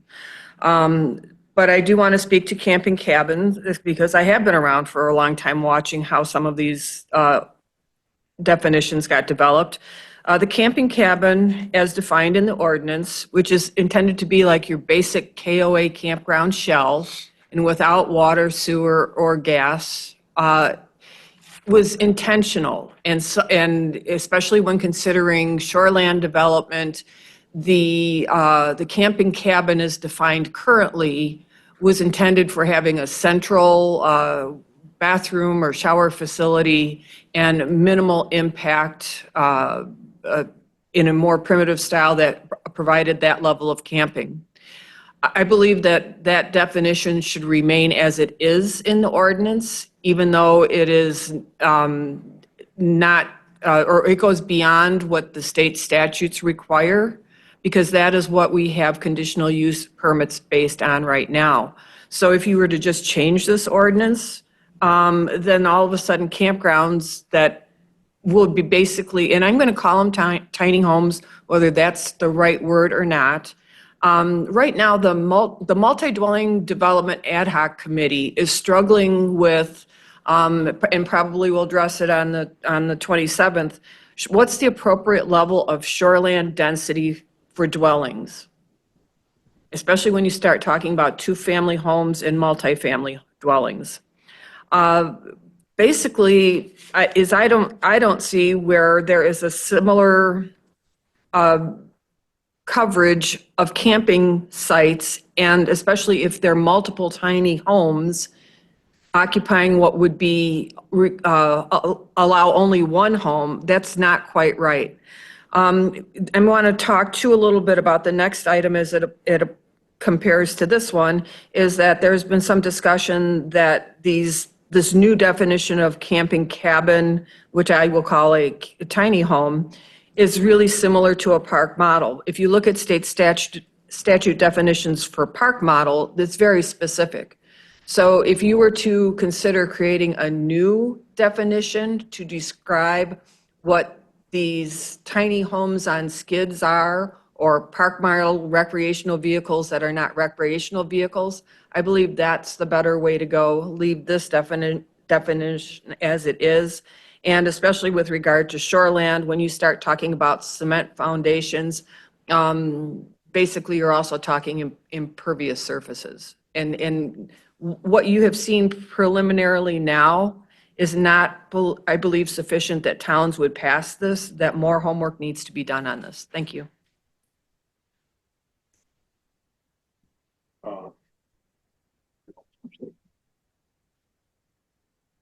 Jay, I think what's gonna happen here is no matter which one of these go to the towns, it's just gonna end up like the multi-dwellings. It's gonna get kicked around back and forth, back and forth. Is this something that we need to act on now? It's not, and again, I mean, this request is not specifically coming from me. It was a citizen that had come during a public comment portion and asked the committee to look into the camping cabin section of the ordinance. Now, again, that initial request was just to remove the aspects of water and sewer prohibition. But when I started diving further into this, we start looking at the other state definitions, and even as focusing with the MDD ad hoc committee, their position is to accept all state definitions. I mean, if the state has a definition, let's use that for a county ordinance. I find it interesting that now we're, hearing an objection from a public comment that doesn't want to use the state definition. So it's one where where do you pick and choose where and when you use the state definition? I find ironic. So, but no, ultimately, it's on you guys as the committee as to which way this goes from here. I mean, if you want to make additional changes, if you don't want to proceed with this, if you just want to remove the gas and water, or I'm sorry, the water and sewer prohibition and keep that at still 300 square feet, not to exceed 12 square feet, we can make this as simplistic or as complicated as you guys want. I'm all for the state recommendations, it's hard to go wrong with that, but like I say, I just have a concern with this, because of the MBB. So I guess I'm waiting to see what the other committee members feel about this. Steve, Dale? I think it's pretty cut and dried there. I believe it's been studied there, and I believe we should just go with option B, make a couple modifications there that would bring it more into the modern world here that people people want that come into Sawyer County that want this type of facility. They want a cabin there with water and sewer and heat in it, and a slab, parked on a slab. That's the only reason why they're here, to change it. And that's what our tourists want. Yeah. That come here, and we should just make these adjustments as option B is laid out. Ultimately, I mean, as per the ordinance, the camping cabins do require a land use permit. So the aspects of tracking of impervious surfaces would be, a requirement of that. So if someone wanted to replace, the trade-off site for site with camping cabin, the ordinance states that they are to obtain a permit from our office, and that permit would have impervious surface checks and balances. So. Okay. So It would really just be as if you want to put a percentage amount on either camping cabins or the solidification of a percentage amount on park model trailers, which we'll get into as item B, and we'll definitely kind of have Rebecca weigh in that a little bit, because that was a good point as part of Muni Code's adoption, if it actually would be as part of the now moving forward ordinance, although yeah, some kind of weird legal analysis through that part. Okay. So we had 30% for park models. We had. We had as part of the working ordinance, yet it was discovered that that was never ratified Yeah, correctly but- back in 2014. But we kind 2015. of worked through that and decided that park models should not exceed 30%. Right. I mean, if you want me to get into that subject matter, that was actually done as so they actually had a subcommittee for park models. Back in April of 2015, as part of that subcommittee, they had made a motion to add a 30% maximum on that. Then in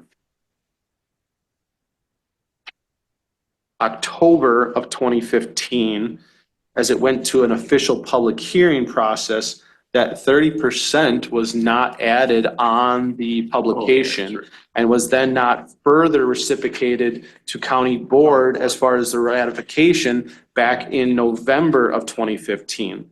It stopped that park model trailers only allowed in licensed campgrounds. So that 30% was not on there.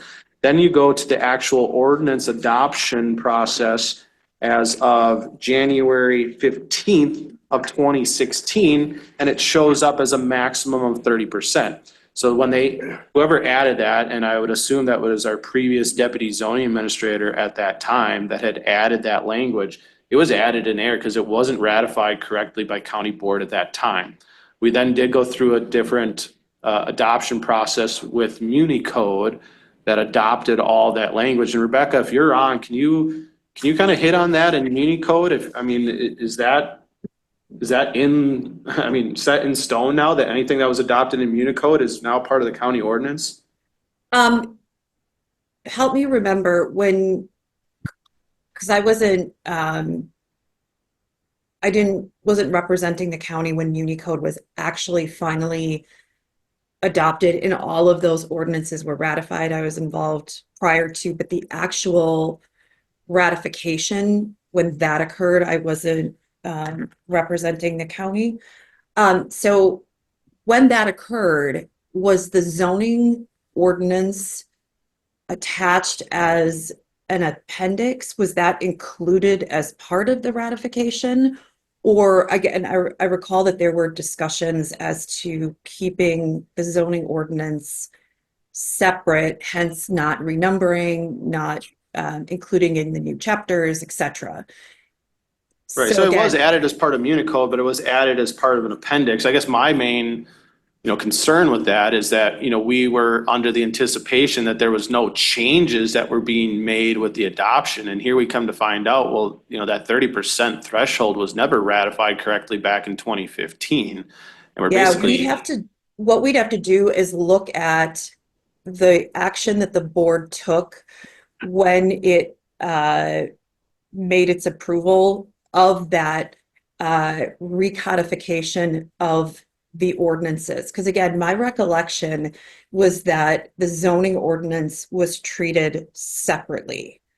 So we'd have to go back and look at what exactly the board did. And like I said, I wasn't representing the county then, so I don't recall. Even if I was, I would want to go back and look at exactly what the board's determination was before giving a legal opinion on that. Yeah, no, and that's fine. I'll go through that process and start looking up to see what was actually approved as part of the minutes or resolution. If they approved, the current working ordinance, then I think that's, pretty clean cut. But if they just approved all, additional amendments, then things get a little sticky. But the reason why I was getting to that was going back to item A we have under new business is if we did want to add percentages on camping cabins. I don't have it on there right now. And I guess we, depending on what we find out with item B, we may want to come back and either solidify the 30% or remove the 30% or put a different percentage on park models. We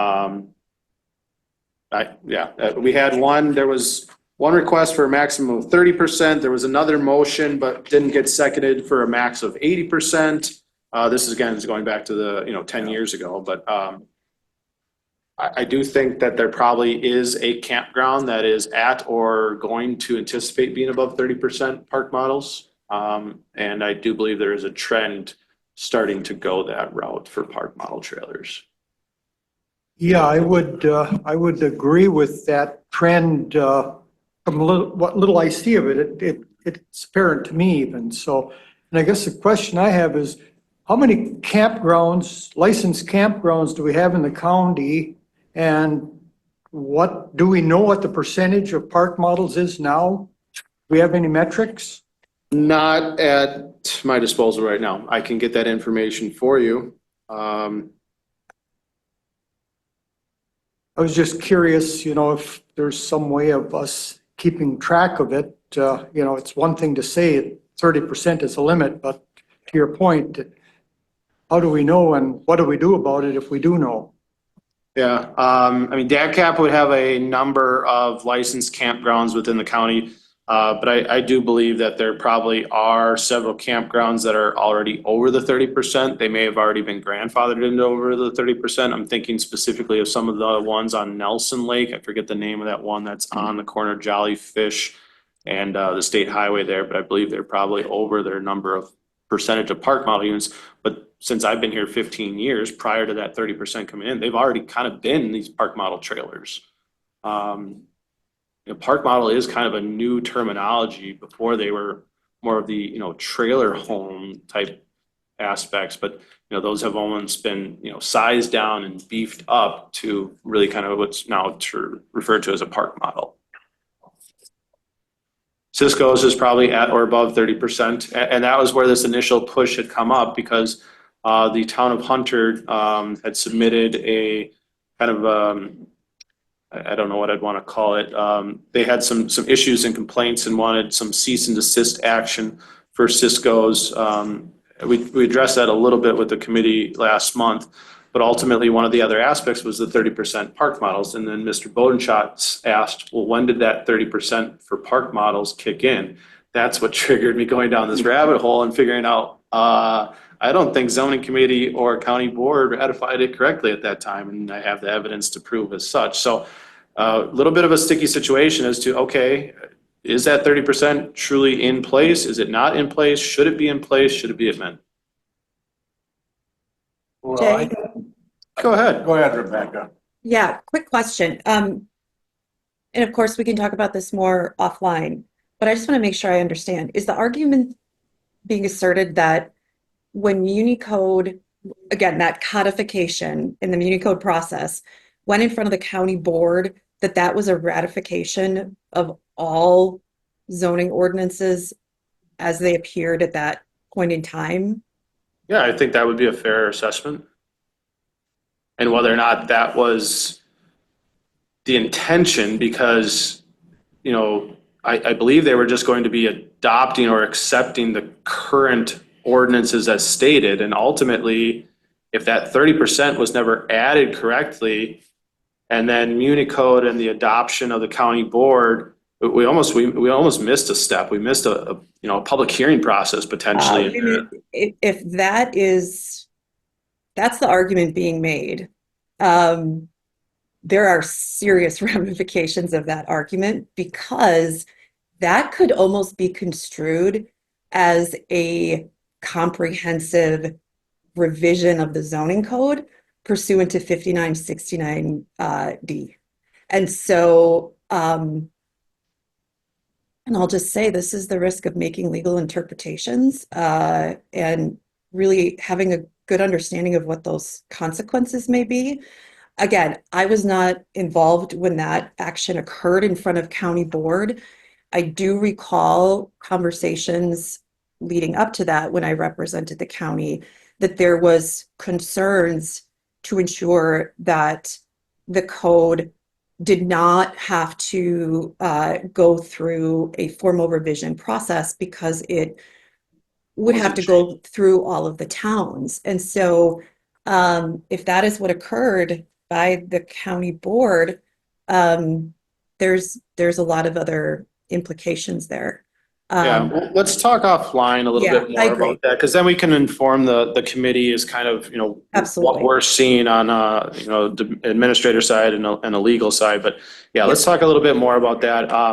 Getting back to the current ordinance amendment positions that we have, we can certainly, table this until that discussion is made. And again, I guess I want you guys to have the discussion as to, should we wait and add a percentage or move forward with what we have? I do kind of have the same concerns that Mr. Buckholz has, and regardless of what we propose to the town, they're probably going to just deny it because they do have, aspects with zoning.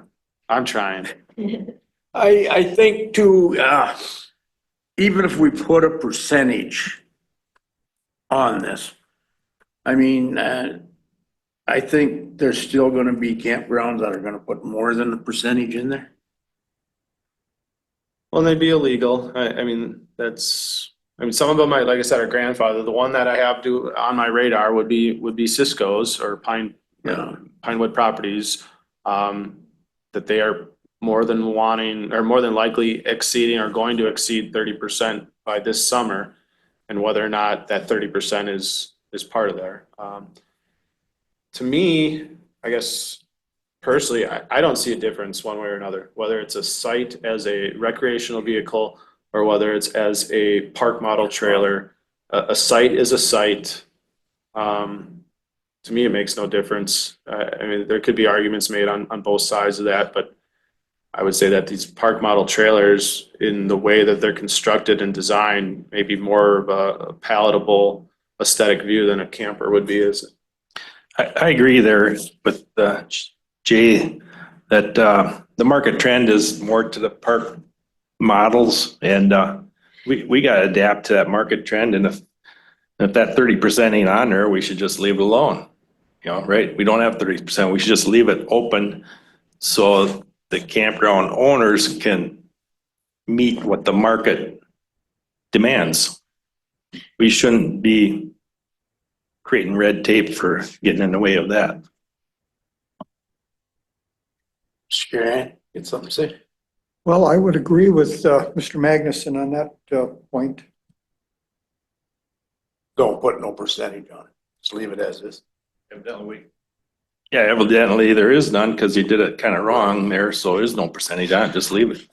Right, and again, we want to check back with legal counsel as to, the motion that was made at county board when they did the Municode ratification. I did see some email language come in from county administrator. I don't know if Andy, if you're on, were you able to look at any of that information? I'm looking at it now. I don't have an answer. I found the resolution and what the final copy that was adopted, and I'm just looking at that now. Okay. So I think the percentage thing is something we should probably, come back to on that discussion. It's whether or not we want to either solidify or incorporate that percentage with the current camping cabin provisions that we're looking at doing. You'd really hate that if we have to come back and either specifically remove the percentage from park model trailers because of part of Municode's adoption, it actually is in ordinance. Because then you're looking at two separate ordinance amendments where they actually do have a lot of overlap with them. So I don't know. I don't think we're ready to look at this yet. We need some more updates on it, on the percentage, and they don't think there should be any percentage. But I don't know. I just don't think it's ready to go to the towns. I think that we should wait till we have a full committee for decision rather than just 3 of us Right. or 4 of us. Yeah. Dale is technically a voting member at this point. So, I know, yeah. I'm totally fine with that. If you guys want to table this the next month and we provide additional information specifically related to the percentage of park model trailers and whether or not that's properly adopted or not, I'm fine with table this till next month. And at said point, I would have probably another option available. I guess before I get too far with that and tabling it, I guess I'd want to ask the committee as far as option A over option B. Again, the only difference with option B was removal of the height limitation altogether, just removing the height restriction. Option A had it as a 14-foot height restriction. But if there's anything else you want to pick and choose out of these options, this is your time to give me direction. But that was state. That was State doesn't following. have, yeah, state doesn't have a height limitation. I All of a don't- sudden, if you don't have a height limitation, you could have a 2-story camping cabin. I don't know if anyone's looking at doing those because it's almost going to look like a silo at that point. I do think we should put a height restriction on it, but Right. Floor Second area. floor, Yeah. I mean, how are you gonna stay within 400 square feet? I have to look back in the state, but they just say, yeah, but that is 400 square feet or less in area.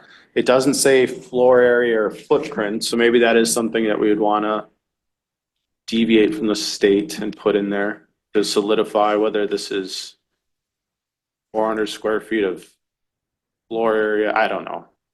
That could be viewed either way. That, well, I'm not exceeding 400 square feet in footprint, so I can do 2-story. The little words matter. there's just too many things that are red flag here for me, so I don't think it's ready to. I'll make a motion to table this for further review at our next meeting. Okay, Ms. Wilson made a motion to table it. Do we have a second? Second, yes. And a second by Mr. Carrigan to table the definition in camping trailers for option A or B with further input. And then will you have a chance to review with Rebecca about the percentage? Yes. Okay. All in favor, say aye. Aye. All opposed, motion carries to table. All right, we already did number B, right? Yeah. Yeah, and that's part of the circling back with legal and Okay. potentially county administrator to figure out what the county did with Municode and did we do it correctly and everything else related to that. All right, any new business that comes before the board? If not, I want to thank everybody for their time, their input. We are adjourned. Oh, Thanks, everybody. Have a good day. thanks, Rebecca. Thanks, Rebecca. Take care.